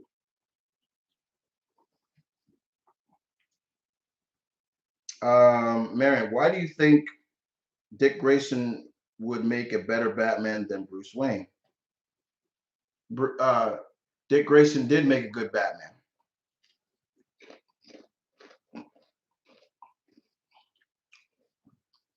If Dick, to me, I've always said this: Dick could have been Batman. He could have just been the Batman of the Justice League, while Bruce could stay in Gotham where he wanted. But if Dick was Batman, it'd definitely be different. You would probably see Batman smiling more. You know, definitely. Um, Urban Dragon, Ken. No, no, wrong person. Andre. So, what would happen if some other lesser-known superhero actually managed to finally do the impossible and kill the Joker?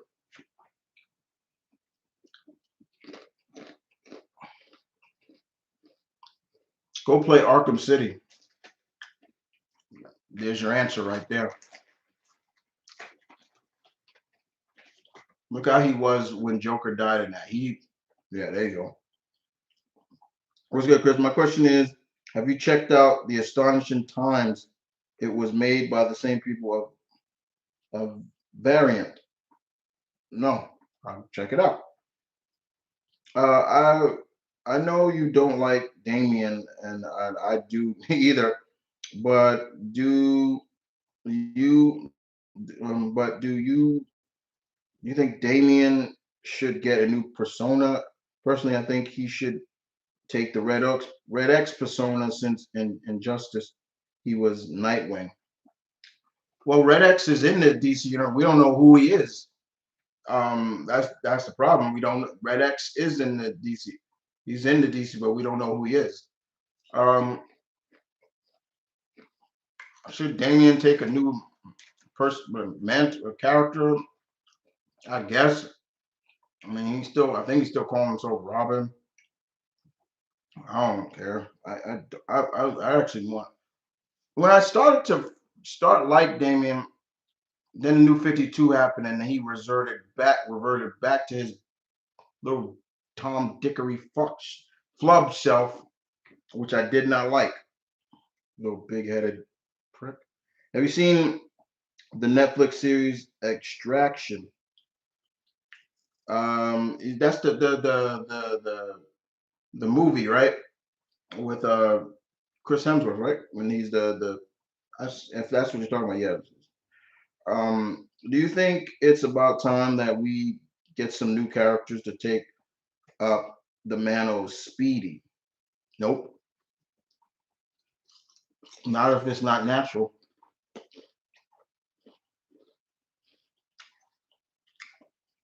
Chris, I heard a song by Tech Nine, and The Rock said The Rock is rapping. Did you tell? I saw it, and somebody said you should react to it. I might, and I think I am. Somebody said please react to it. So I haven't watched it yet. Which female leader do you think is scarier, Amanda Waller or Sir Ingrid Van Helsing? Um, I'm gonna go with the bitch. Yeah, I'm sorry. I could.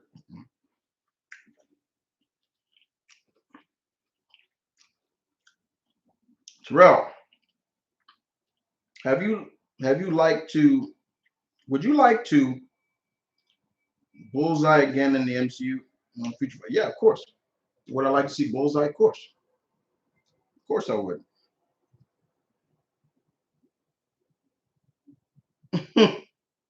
Reason why people stayed like Yeah, I mean, yeah, of course, uh, melatonin will play a factor. They always say black don't crack. You know, um, I've never really felt look I'm dark skinned. I get my complexion mainly from my grandmothers. Both of my grandmothers were very light. And my mother was mixed with this and that. Um, but yeah, there's that whole saying, "Black don't crack." But there's also the Asians don't raisin, which I love. I remember saying that to a couple of my Asian friends, and then they were like, it's kind of true. Like we stay pretty nice to, and I will say that too. You look at all these Asian actresses that are getting older, and they still you look at them like, oh my god, they still like look at Lucy Liu. Like Lucy Liu is still as when I first saw her to now, I still was like, yeah, Lucy can still get it from me. you know, yeah, she get it. Kelly Hu. Oh my God, she is still going. Like even though Kelly Hu now is now showing a little her gray in her hair, but she's still gorgeous. Tia Carrera, who played Cassandra in Wayne's World, still looks great. Ming Na Wing. Oh my God, that woman is gorgeous. Um, uh, uh, there's just so many. Oh my God. Even Michelle Yeoh. I have no, I got chill with that one. Yeah, when she came on screen in Shang-Chi, oh my God, I nearly had a. Never mind. I stood up and clapped, if you know what I mean. Sorry, I gotta stop. uh, Marion, what do you think Batman's family and friends reactions would be if he were to kill the Joker, especially Jim Gordon? Well, Jim Gordon wants to kill him now too, so there you go. Ain't no big thing. Terrell, I would like to see Mr. Sinister in the MCU. He's like a slasher villain, like Freddy Krueger. Yeah, man. Like Sinister could be they if they want to. Sinister could be the most frightening character in X-Men history films. We got snippets of him, like by name, but we have never seen him in the movies at all. Truly seen him.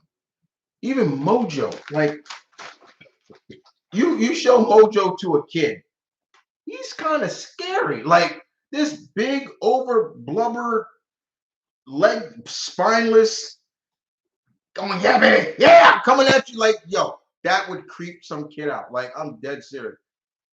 And besides, it'd be great to see that because then we'll get Spiral and the Mojo World and Long Shot and all that.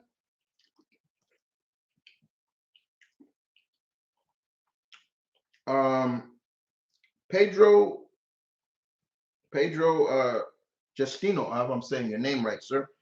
Uh, me from Brazil. Brazil, huh? How's the weather in Brazil right now? How's everybody doing down there? Everybody hope it's getting better down there as well because I've heard some things about, in terms of what's going on in the world. Love USA. Uh, Thank you.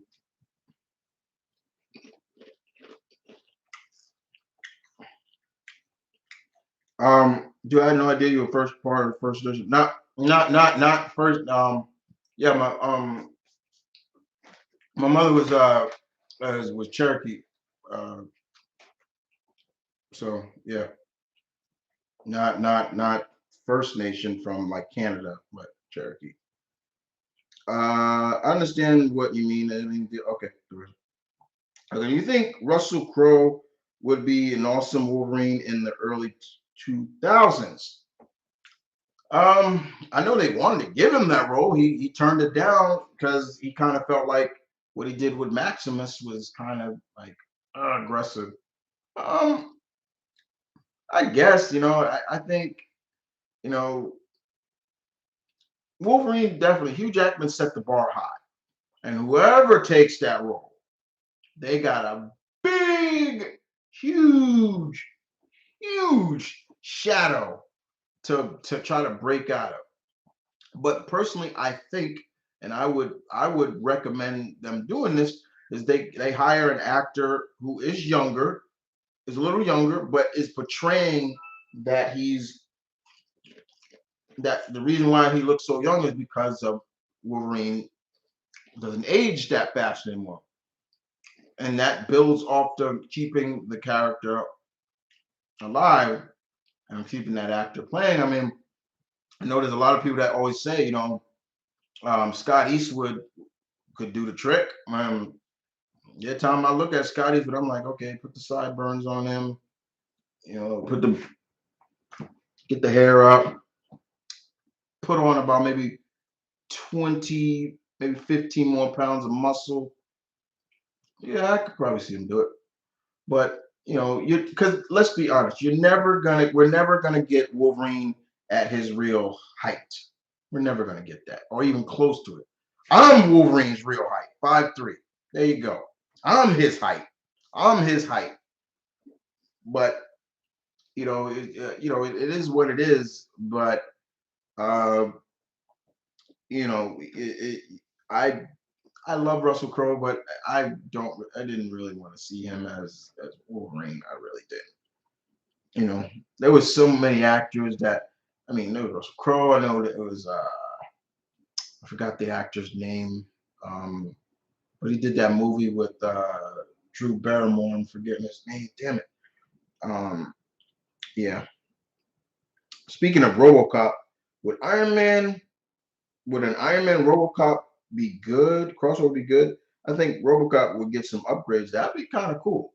You know, um, that'd be cool. Alex Murphy talking with Tony Stark, and I think Tony would just feel awful, like just hearing what happened to Alex, and then almost then I think he would try to buy out OCP, like buy them out just so he can shut them down because he Murphy's still kind of a slave to them.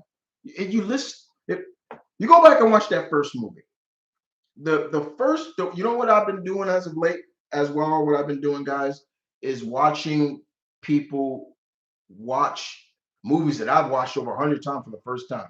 RoboCop is one of them, and I love watching these people react to these movies they've never seen, but I'm watching because I want to know what they think about.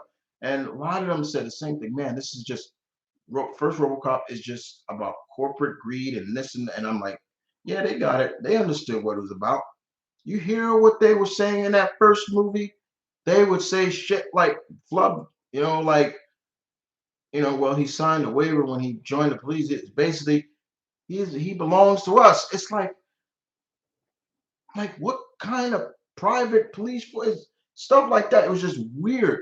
The first scene in that movie is ridiculous. This guy gets killed by Ed 209. Just gun pop, pop, pop, pop, pop, pop, pop. Yes, it's a Paul Verhoeven movie, and his movies do get very violent, but still. And then afterward, they're not talking about the dead body that just guy that just killed. They're talking about other stuff. And I'm like, what kind of?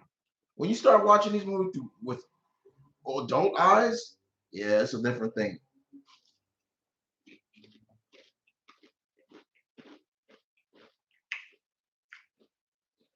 No, Travis, I have not watched the Squid Games yet.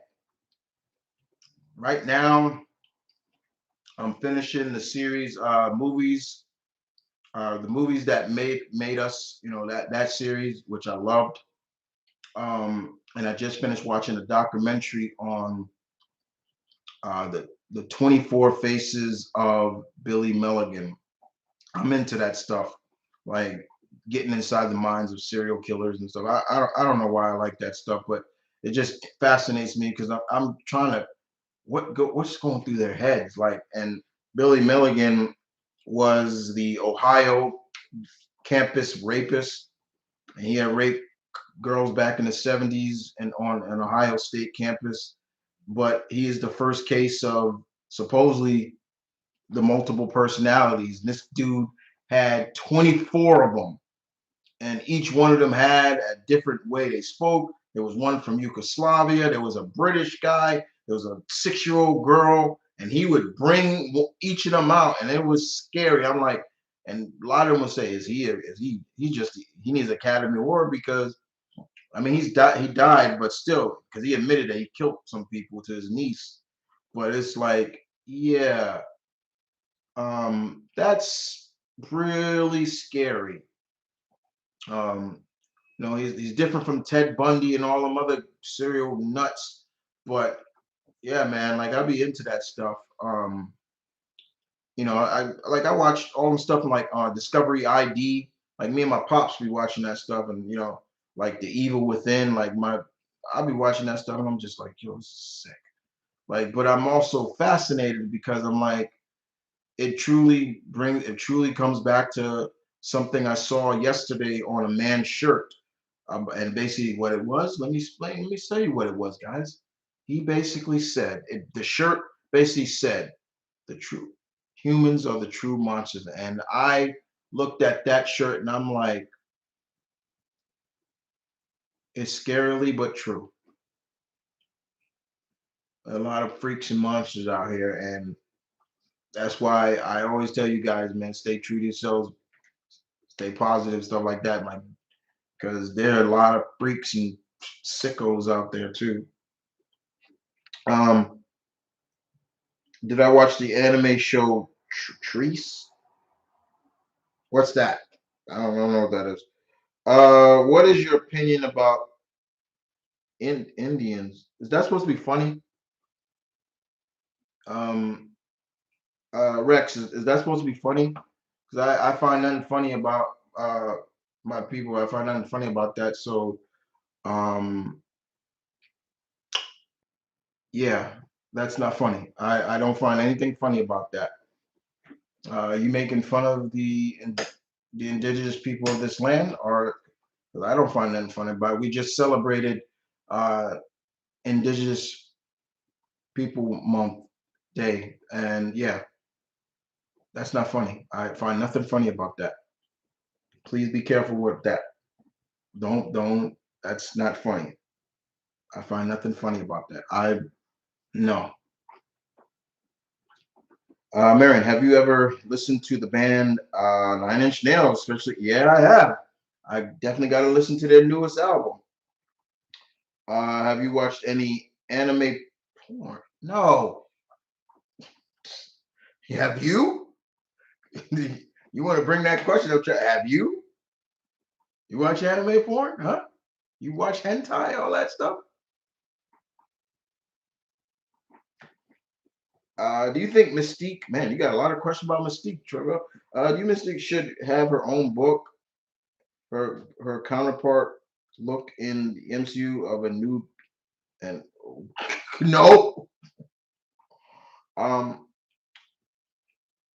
I think Kevin Michael Richardson would be the perfect voice for Mojo and for the X-Men. Kevin Michael Richardson. I like Kevin Michael Richardson, but his voice is a little too deep. I want more of a high pitch. I mean, he can get it high, but there are other people I could see voicing Mojo.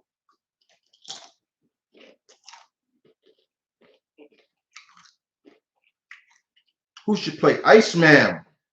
My man Bobby Drake.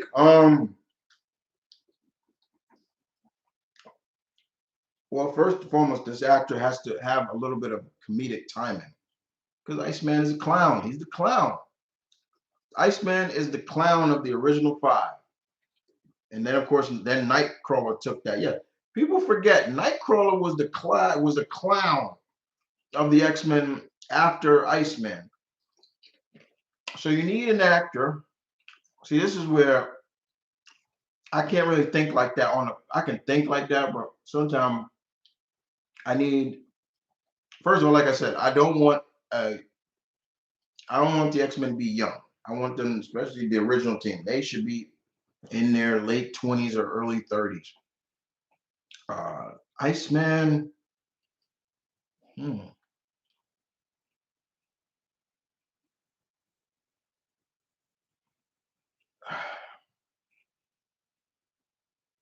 I can't think of anybody. I remember I saw somebody say Zach Efron. I'm like, I still want him as a Human Torch. I'm just saying.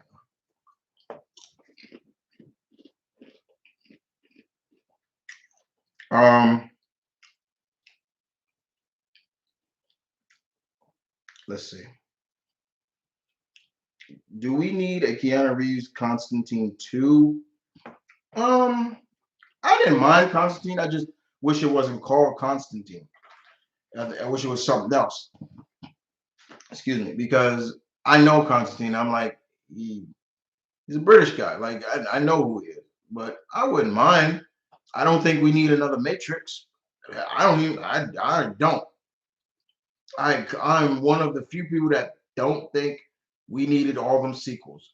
After the first one, that should have been it. That should have been a one and done movie. Why? Let me explain. Why do Simon Miller?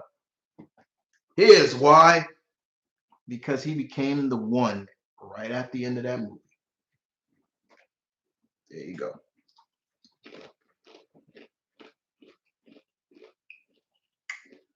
Do you have you seen the new He-Man, the 3D one? No, I have not. That kid version one? No, I have not. I don't think I will watch that.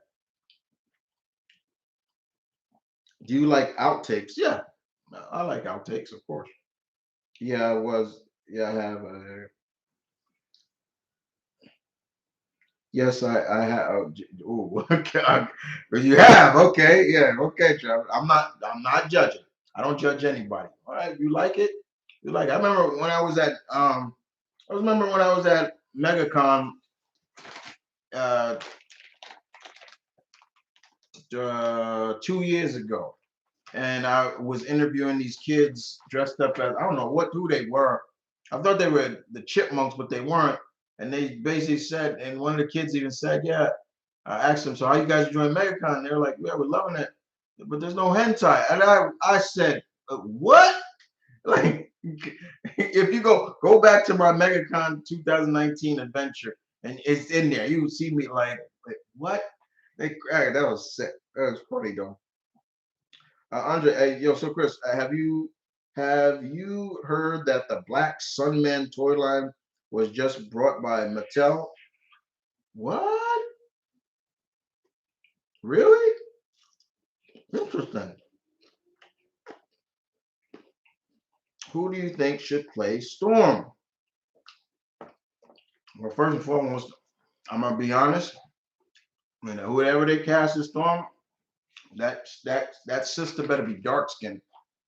Enough for the light skinned. Enough of this. Let's get darker. All right. That's the first thing. Um, she better speak with an African accent. Like, let's go. None of that. None of that. I mean, yeah, she grew up in, but nah, man. Let's do that. Um, there's a few actresses. I think there was one actress. I forget her name, but she's from American Gods. She was on that show. Um, I know a lot of people saying they should get Jade Cargill. Body wise, yes, but acting wise, no, that's not Storm. She don't act like that. But yeah, I want a Storm to kind of look like Jade Cargill, like she cosplayed or dressed up as Storm, and yeah, cut tall. I would love a tall Storm. I want a tall Storm because Storm is tall. She's nearly 6 feet tall. Like, and the fact is, I want a confident Storm. I want a beautiful Storm, not just in looks, but just in beauty of how she sees things, how she looks at herself in the comic. That's how I want. I want almost a clear cut adaptation. I want Storm to be like she is in the comic. When she steps onto the room, my boys, everybody is looking at her. Everybody's attention goes to her. Not, I don't need her being timid and scared. I'm sorry. You go back and watch the movie. It's like, Hallie, what are you doing? Like, what? This is not Storm. It's not Storm. And and number two, I'm sorry, but I gotta pull this out too. I want Storm when she's using her powers. It don't look like she's having a goddamn seizure. None of like nah. Like I'm sorry, but she's and showcase why. Like first of all, she don't just control the weather. This woman can do so much with her powers. And that is the one other thing that I'm hoping Kevin Feige and them do. They go into detail about the whole rankings of mutants, omega level, all this stuff. Like none of this, you go deep now. None of this holding back, bull. No more of that. Like none of this whole nonsense. But well, Carol Danvers is the strongest. Like we got man. Stop with that. That's done. And to me, y'all only did that because y'all wanted to compete with Wonder Woman. That's the only reason, in my opinion, why y'all did that. But now, you used to me, the strongest to me in terms of characters in MCU is Wanda. That's plain and simple. Wanda. Because you guys have nerfed some of your major powerhouses. And when I mean nerfed, I mean nerfed. And I can name 3 of them right now. Let's keep going. I apologize for the. That's all right. When I see documents about these psychos and serial killers, and I can't help but think how real, how real some Batman villains are, because I see that they are people that, hmm yeah, like you watch these. I mean, you watch these. I watch these docs on like Jack the Ripper and stuff like that. And what's scary about them is a lot of them are educated men who looked and like they were so easy to blend in, and then the monster comes out, and then they go into like, oh, I don't remember what happened or something like that. It's like that's the scary part. That's the scariest part about it. That's why, to me, when it comes to horror icons, why Michael Myers is the only one that really truly scares me to the some degree, because I can see somebody like Michael Myers in this world. No explanation of why he does the thing he does. He just kills to kill. He's just pure evil. I can see that. Um, Trust Filipino animated series. No, I have not. Storm is supposed to be a badass. I agree. Yeah, badass, but also a graceful woman. She can turn that badassery on like that, but she can dial it down, and you just see the grace and beauty of this woman. That's Storm. That's always been Aurora Monroe, and she's always also been the heart and soul of the X-Men. That's why she's my favorite leader of the X-Men. I love Storm because Storm was leading the X-Men at one point when she didn't even have her powers. She was going into battle without her powers, leading the team. I understand Cyclops. I understand that. Yeah, but the fact is, Cyclops couldn't do a damn thing Storm was doing. He couldn't do that. He couldn't do that. Not even close.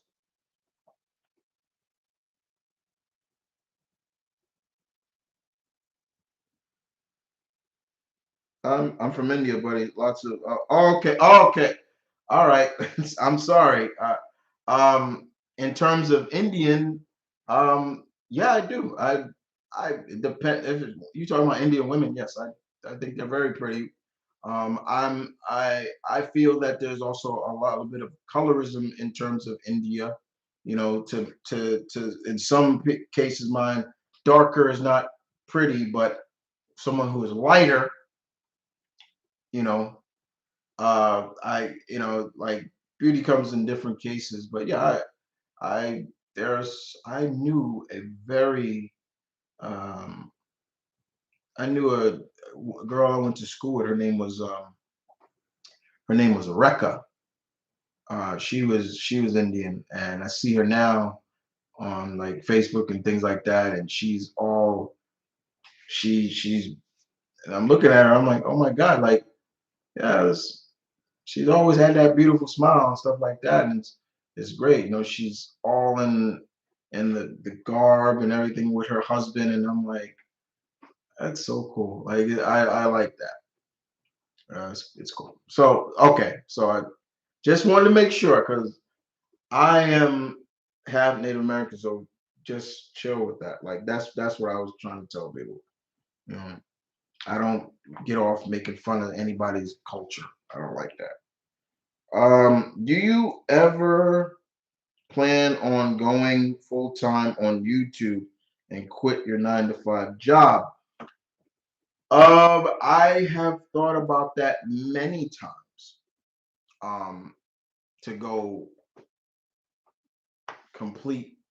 The reason why I don't is because I love my job. That's why. That's why. That's why, bro. I love my job. I love being around the people that I work with. Um, I, I kind of do feel like a superhero when I'm on my job because my job is protection. It's like okay, it is. So, but yeah, I've thought about it. I've thought about it many times. Thought about it many times. Indeed, I have. Michael Myers just planned plain evil because enjoyed it. Yeah. What Disney villains do you find the most realistic?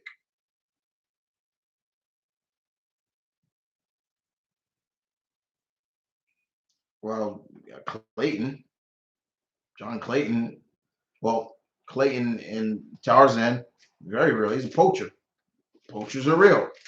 Um, Cruella, I guess. I mean, some of the flub crap she was doing. I still don't get. I still never get over when I saw Cruella and when she was talking about how to skin and kill the puppies, the Dalmatian puppies to get their skin. You just hear what she's saying. You hear what she's saying. It was just sick. It's like you know, drown them, bash them over the head. You got chloroform. Like it's like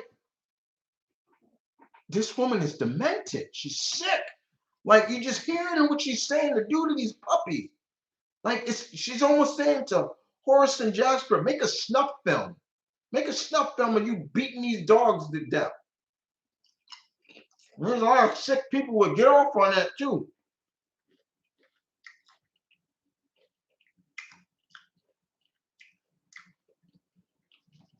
Have I ever played Vanquish? Yes, I have Vanquish. I have it on my Xbox. I do. Um, old old school anime Lupin the Third. Yes, I love Lupin the Third. I actually watched that last 3D animated movie. It was pretty good. I'm a big Lupin the Third fan. Love that. Lupin the Third. I love that thing. It's good stuff. Real. Have you seen the voice actor for Spider Gwen into the Spider Verse? She is so beautiful. Her name is Haley Stryfield.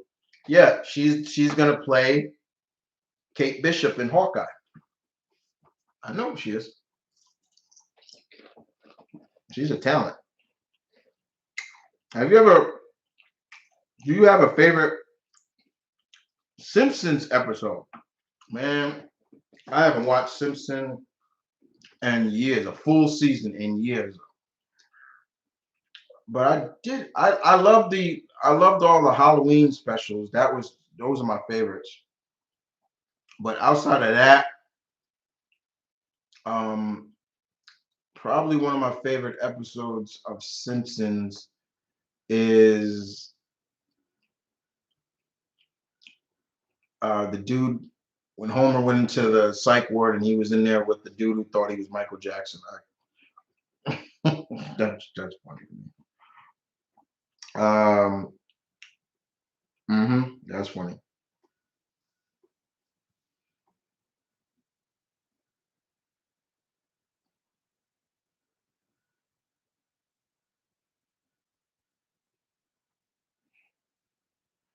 Let's see. Um, Mirage Leonardo versus Michael Myers from Halloween 2 to was that 8? No, 7. Who wins? Ooh. I'm still gonna give it to Leo on account of skill, speed. There you go. Warhawk. I love the episode of Cape Fear. Yeah, that was I think I remember that episode. Sideshow Bob is yes. All those episodes when Sideshow Bob was going after Bart trying to kill him. I remember those too. Um, but I haven't watched Simpsons in years, like full season. I think it's just like I think they've gone overboard now with them. It's like yeah, it's like yeah, what more can you do? The only thing you could do for me with Simpsons is Bart and Lisa and all of them need to grow up. That ain't never gonna happen though. Um,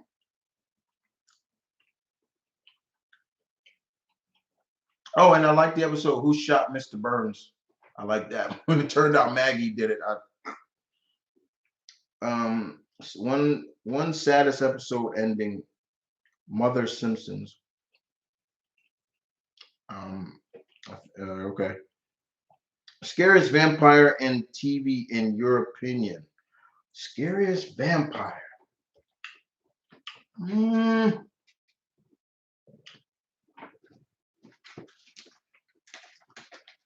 well, sure ain't Dracula. I'll tell you that much. I'm gonna go with Angelus. Angel. Angel was a bad mofo in Europe. He didn't give a two craps. Um,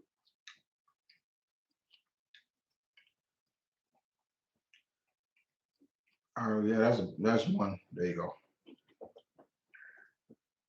go. Uh, since you mentioned Cruella and Clayton, I can't imagine Cruella hire. I can imagine I can't, but imagine Cruella hiring Clayton. Yeah, if it was, yeah, Clayton was, yeah, he'd be an old man, too old to. If he was modern, yeah. Buster Rhymes versus Michael. Mike was the funniest. I hate that. I hate. I hate it. I hate. I hate Halloween Resurrection.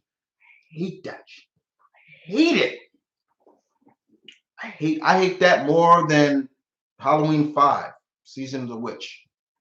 I can tolerate that. I cannot tolerate Halloween Resurrection. I just I mean, I'm not gonna lie. I'm not gonna say a lie. But you'll never see in a horror movie with a slasher like Michael Myers facing like let's say a legit martial artist or a let's say a highly skilled marine because the basic is he'll get his ass beat. Yes, Michael Myers seems to have this godlike and human strength, but we're talking about somebody with skill. Yeah, yeah. Just saying. You know, it's like if it's like if Frank fought Michael Myers. Oh, Frank's putting a bullet in his head. As soon as Frank, I can see Frank not even just perched somewhere, figures out where Michael goes, perched somewhere, just waiting for this fool. Mr. Come. And he just, boom, dead. And he leaves. And if he somehow He sees he gonna walk up, pop, pop, pop, pop, pop, pop. Probably put the whole clip into Michael Myers' head. I'd see him survive that. Have you seen any Bollywood movies recently? No, sorry. I'm not the biggest viewer of Bollywood movies. I respect it, but I don't watch them. I don't. Sorry. Clayton Death War was the most terrifying death. Was Clayton in yeah Tarzan? Yeah, that was pretty gruesome. I mean, yeah, they didn't show it, but you knew what happened. This fool got hung. This fool got lynched. You could just see the silhouette, but it was like, yeah, like, oh God, like you saw that coming. We saw it. The moment Tarzan started just throwing vines on him, and he getting all stuck, and he gets all overzealous, he breaking free of it. First of all, that's impossible. The fact that he was ripping these vines with his teeth, I'm like, that's impossible. You're not doing that. He's cutting, and he's not even caring. And you got Tarzan Clayton. Clayton don't, and just God. And then when they did the Tarzan animated series that followed the movie, Clayton's sister came after. Clayton had a sister that came after Tarzan, and she had set up these traps and then she finally revealed that, yeah, my name is Clayton, and you know, um, she was going to kill him, but it didn't happen. Who's your favorite female vampire? Hmm.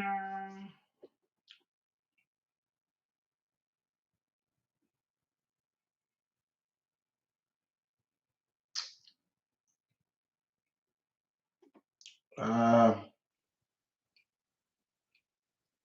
uh, well, definitely one of them is uh, Kate Beckinsale's character. I'm forgetting her name. She's a vampire.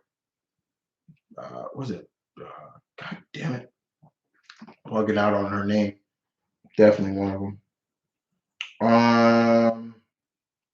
I think you should see Bollywood Epic. Okay, I'll check it out. Maybe I'll check it out. Um,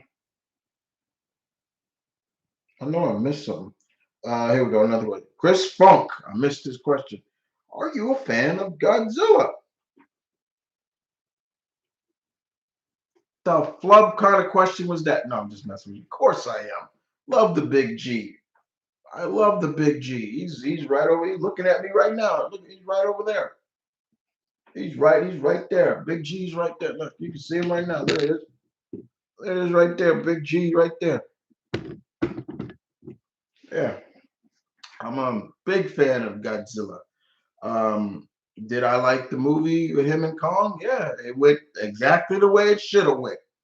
Um, I'm not gonna lie, seeing him get tossed around like that by Mega Godzilla was a little nerve wracking. I ain't gonna lie, see my man getting tossed around, and yeah, but when it came to the fight with him and Kong, I'm like, it went exactly the way it should have. The first fight, he nearly drowned Kong. I'm like, yeah. Then the second fight happened, and yeah, I'm like, yeah, he got that weapon, all right. But even when and then as soon as they were fighting, and I guess that was Hong Kong they fight. What happened? Exactly how it went.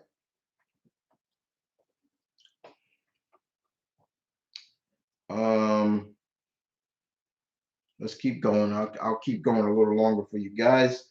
Uh, fun fact, story. Yeah, an original. Yeah, for all those who don't know, the real story by Edgar Rice Burroughs. Tarzan's name is Clayton. That's his real name. His family name is Clayton, and he is Clayton is the cousin. Yeah, I'm a big. I've read all the original Tarzan books, so I know the story. I don't know why they did that. I don't know why but it's Disney. They love to try to make their own stuff. It's like that's not the truth. Like, why you do that? Favorite Disney villains. Jafar, Malevolence. Uh, Cruella's up there. Yeah, she is up there. Uh, um,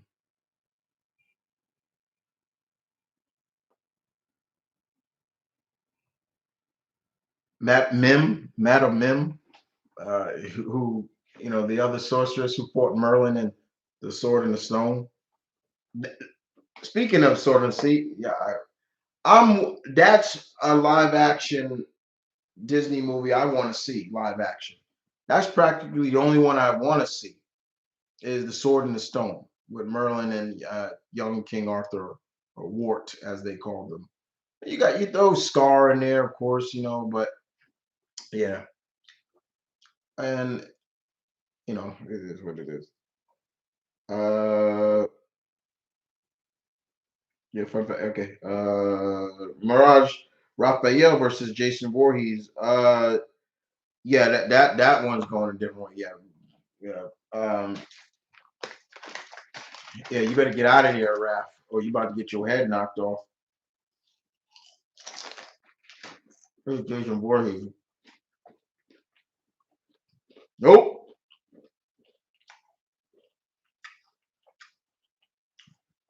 The Great Mouse Detective is still an underrated classic. Yeah, the Sherlock Holmes mouse. Yeah, that was a good movie though. What does Godzilla represent to you? That is actually an excellent question. What does Godzilla represent to me? Strength is definitely one. Unbridled will. Those are definitely two things. He does what he want to do. Ain't nobody gonna stop him. What you gonna do? You gonna drop a nuke on him? I think he survived the nuke and get stronger from it. Just saying. Uh, T1000 versus TX. I've been asked this question too before. I still may give it to T1000. Mirage Donatello versus Tall Man. Phantasm. I've only seen Phantasm once. So by default, I'll give it to Donnie. Kenshiro versus okay, yeah, all right. Kenshiro wins. Jason ain't surviving Kenshiro. Kenshiro say you're already dead. That's it. Nope. That's it.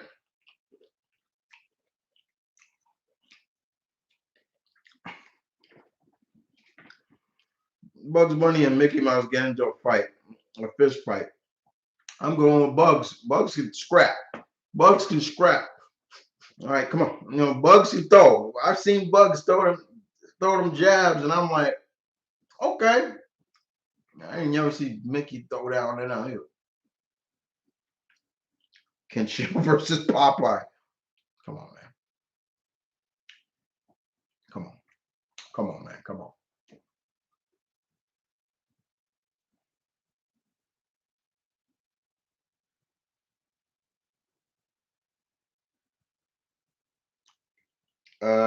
Chris Funk, sorry about your Yankees. You win some, you lose some, right? Yeah, they got knocked out of the playoffs. It is what it is.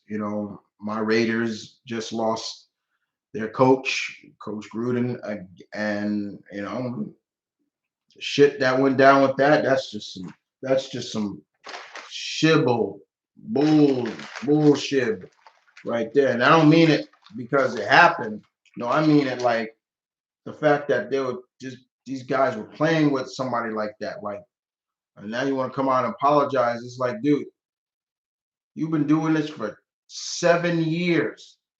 being homophobic and this and that. Ain't no place for that, especially when the fact that on the Raiders there isn't openly gay players. Like what the sexist and like women shouldn't be. I'm like what the in this unga bunga state. Like what the negativity? Get out of here.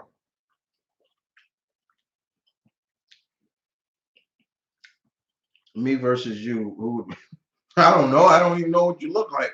I don't know how big you are and how tall you are. And, you know, I don't know. I can't say much about that. Now, many of my teachers would probably say, well, you know this and you know that. Anybody can get.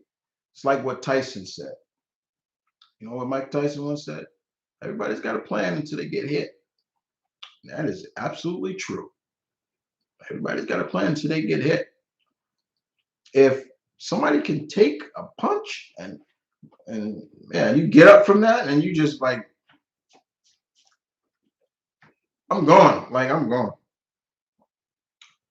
I'm a DC area sports fan. Okay. Um, what would Baki think of Miyagi Do and he ain't got time for that. He ain't trying to learn that stuff. That's Baki is a type. He would look at Miyagi Do and be like, "It's all right, but I kill you." Like, and he would. That young, he kill everybody. You know, and he'd run circles around Johnny. He'd run circles around Daniel, Miguel, all of them. None of them gonna touch him. You know, he'll probably just take one. There you go. I'm out. You're out. This is Baki we're talking about. It ain't no halfwit. Uh, Chris, you seen how I look like, and you know I've been trained. So me and you, it was all this stuff. But you all want to fight me or something like that. Y'all want the shot at the title. Y'all want the alpha status. That's what you want. There's only one alpha, me. You join my pack, not the other way around. Just saying. And now see, here we go again. We talking. Yeah. Okay. Stupid stuff. I was sick. That was crazy. Real weird. All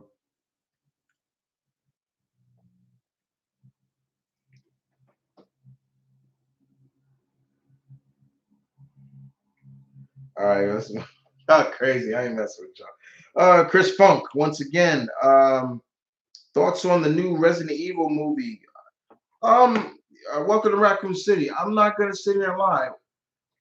Am I excited? No. Here's the reason why. Because no true video game adaptation has ever gotten me excited. I just go in there, I've gone in with open eyes, and I come out with, well, it was pretty good. It was kind of suck. Right? You know, Sonic did that for me. I went in there with no expectation, left like that was really good. But watching that trailer, and I'm like, yeah, they condensed both movies, the first game and the second. I'm looking at some of the side, the the cuts, and I'm like, they basically pulled the famous one of the most famous scenes of Resident Evil history, that the first zombie, and I was like, okay, somebody's doing their homework, you know. Um, I wish more of the actors looked a little bit more like themselves because I could really tell that Miss Kate Kazum, what is it? Kamen, I think was Jill, you know, and you know what's his name didn't really have his Wesker glasses on. I'm like, you know, Robbie Amell as Chris, I'm okay with that. You know, you know. But seeing the liquor, I'm like, yeah, okay, the liquor looked kind of fierce. But I gotta admit, the actor who's playing Leon, if he didn't put on that RP, the Raccoon City PD, vest, I would never thought that was uh, Leon Kennedy. He just in some cases don't even look like Leon. And we're not just talking about uh, older Leon and things like that later on, but just regular when he was a rookie cop. It's like, you know, it looks fun. I'm what I hate is it's coming out in November. Why didn't y'all try to get an October date? I'm just saying. I understand Halloween, but it's just like, come on.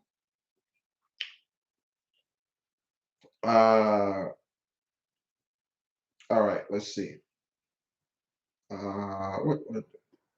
What's the time? All right, we'll keep going. Keep going. I have respect for you with it. I love to spar with you. Hey, sparring would be cool. I got no problem with that. Have you heard the Rock and Techno? I haven't heard it. Somebody wants me to react to it. You probably will see it. A reaction to it. Can't blame people for being scared of Jirohama. Yeah. Nope. Can't. I hope the animated Mario movie is good. Yeah, let's talk about that. I'm surprised nobody asked me that about. Yeah, people are flipping out over that. And the one thing I always try to tell people is do your more research because everybody started thinking this was live action. It's animated. I will admit, though, and I will admit, why didn't y'all just get the original voice actors from the games to voice them? Instead, you get Charlie Day, and you know Chris Pratt and all them voice the characters. So it's not a win-win for them in a sense. You know what I'm saying?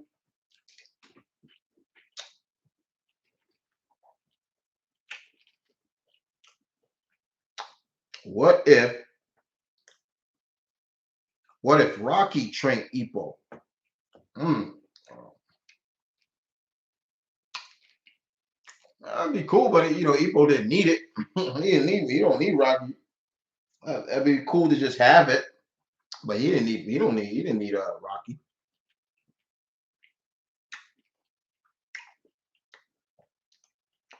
Um. What my action? What I think of Superman, Jonathan Kent being by. I talked about that in the earlier video. Basically, I explained I don't mind because he's a fairly new character. He's not. He doesn't have a lot of history. But my issue with it is something like, well, the fact is, the issue didn't even come out yet, but they already announced it. And DC loves to do that, trying to get a pop. But what are you going to do with it now? And it's out there. Are you going to really go into it? Or is it just a moment, a pop moment?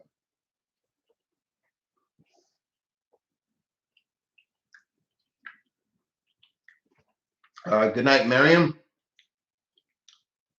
The original voice actor of Mario will be in the movie in some secret role. Uh, that I don't like that. See, I don't. I'm not. I see voice actors that make their living voice acting don't get enough credit, and they should be doing more stuff in these animated movies. I understand you want to get big name Hollywood actors because it's a draw. That's definitely going to draw people, but in some cases, this is not necessary because it's Mario. Everybody and their mama know Mario. Just saying. Was he my favorite? No, he ain't no Link. Never will be. That's the true face. He ain't no link. Um,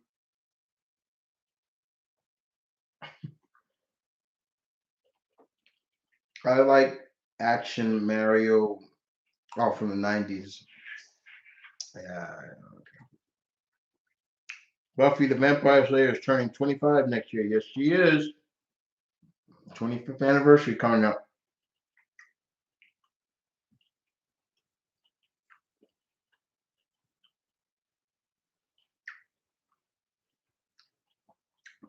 Um,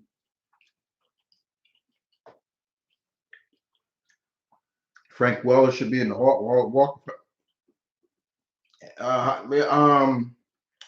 I definitely believe in that. I definitely believe voice actors like Frank Welker, Casey Kasem, um, uh, Don Messick, uh, Mel Blanc, Frank Oz, all them cats. I keep going on of different voice actors should be in Hollywood Walk of Fame or somewhere.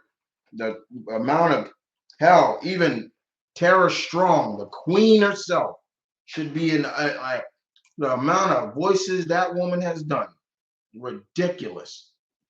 Jennifer Hale, you name. I go on and on. They should either make a they should either make a voice actor walk of fame. I don't care. Just give them the recognition that they deserve.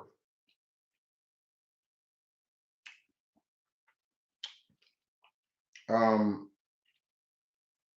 all right. Let's see. So last question from Andre. Do you think that my questions tonight were okay? Because I hope I don't ask anything weird. There are no weird questions here. I don't judge. Have a good night, Andre. Have you heard of fluffies?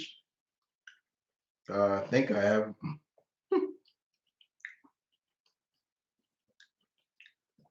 Bugs Bunny versus Popeye. I'm going with Popeye. My man Popeye. Everybody have a good night. All right. Will Miser, Scream is turning 25 this year. Did you see the trailer for the new movie? I did not. I I did not see the trailer for the new movie. I haven't watched it yet. Malcolm saw it. I didn't. I'll probably watch it later. Probably make a reaction to it. I don't know. Could be. Thank you, Will, for the donation. Version of Roger Rabbit set in the 80s where humans were cartoon characters of the 80s. Does Buffy hold up in your opinion?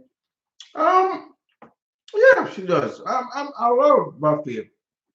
Um, but we're talking about the TV series, not the movie, because I saw the movie first with Christy Swanson and Donald Sutherland.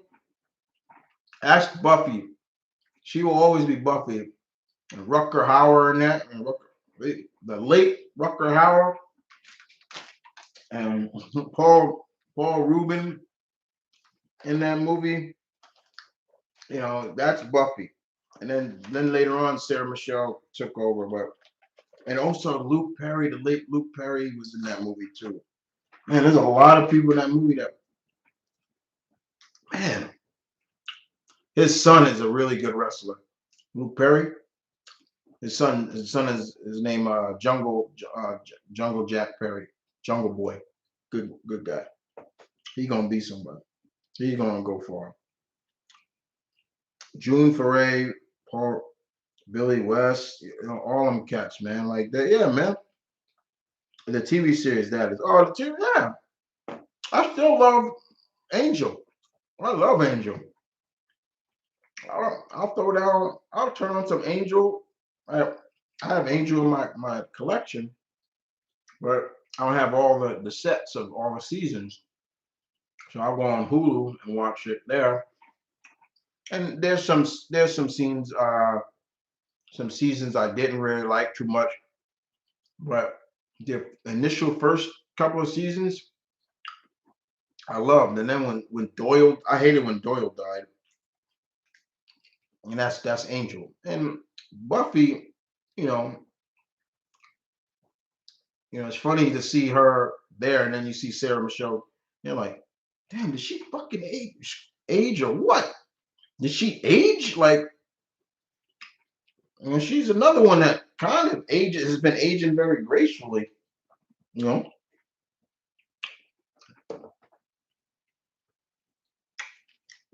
the Hurricane versus Harvey Weinstein in a spike dome to who wins? Oh, Hurricane gonna break that fool's balls. I can tell you that right now.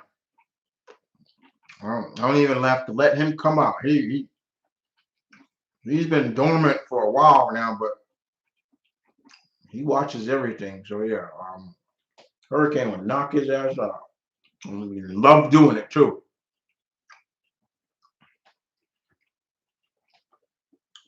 Hurricane will put on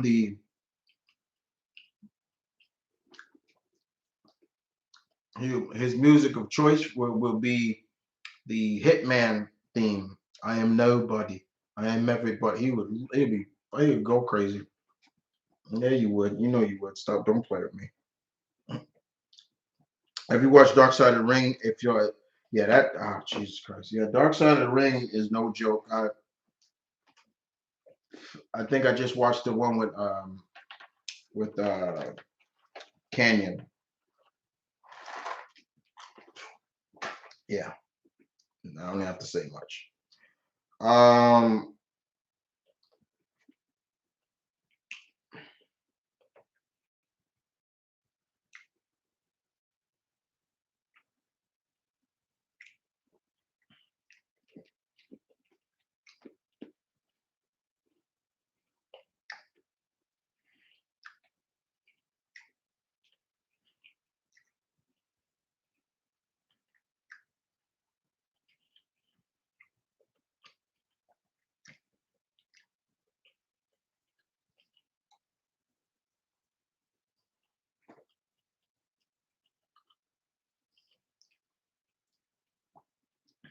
all right.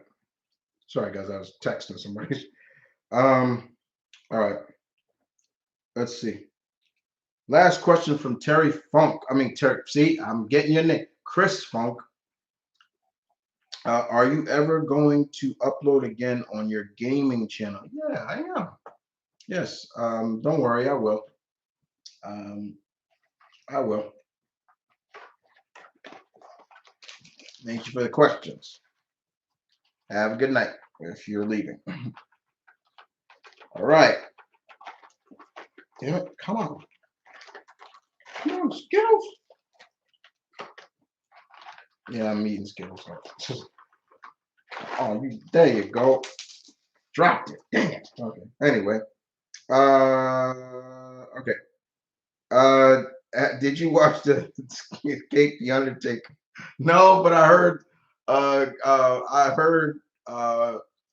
Monster talk about it, and it cracked me up. I thought it was funny. I'll watch it. Brock Lesnar versus Scott Steiner versus Kurt Angle in the 2000. Who would you book to win? Um, who would I book to win that? 2003. I may.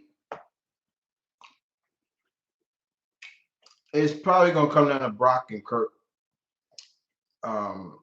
With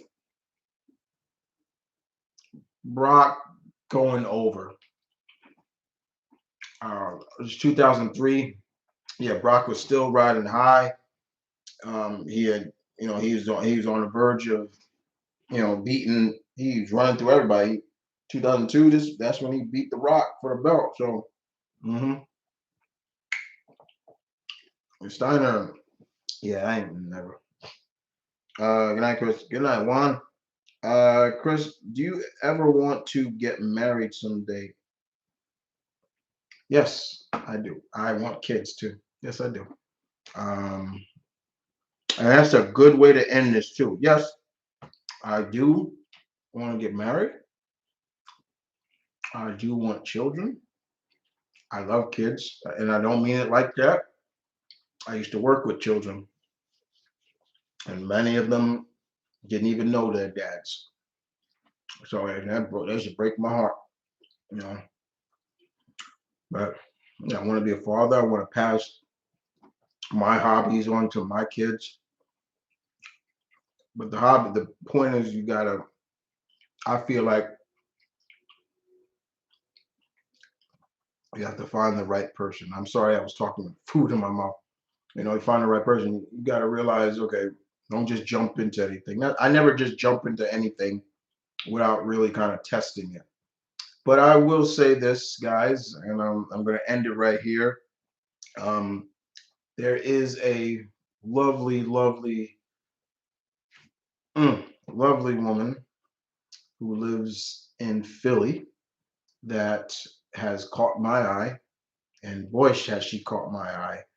And I want to truly get to know her better. She has this smile, like, ugh, and ugh, it's just and I'm the type of guy that don't even care that she's taller than me. I don't. I've never been insecure about my height. She's taller than me, but I don't give a damn. And it's like, yeah, like I said, she lives in Philly, and she has stolen my heart. And now the question is, when do I wait till this craziness ends, or do I try? I'm not afraid of rejection, or no, but yeah, everything about her just boop, boop, boop, boop, boop, boop, boop. I just hope she feels the same way about me because we talk a lot, but we have never we we haven't met. But I speak to her, I talk to her, and we see each other like in camera and stuff. It's like, well, we're gonna end it right there, guys. I hope you guys enjoyed this. I will be back at the end of the month again for another Q&A. You know me, guys. I do two a month. There will be some things that be coming. Like I said before, guys, if you haven't watched the first part of this, you can go back and watch it. But yes, I have restarted my Patreon account, and I'm getting started on the perks and stuff. What's going to be going, um, and I hope some of them I like. I know the big one is definitely um, you get to plan out what I do for a month.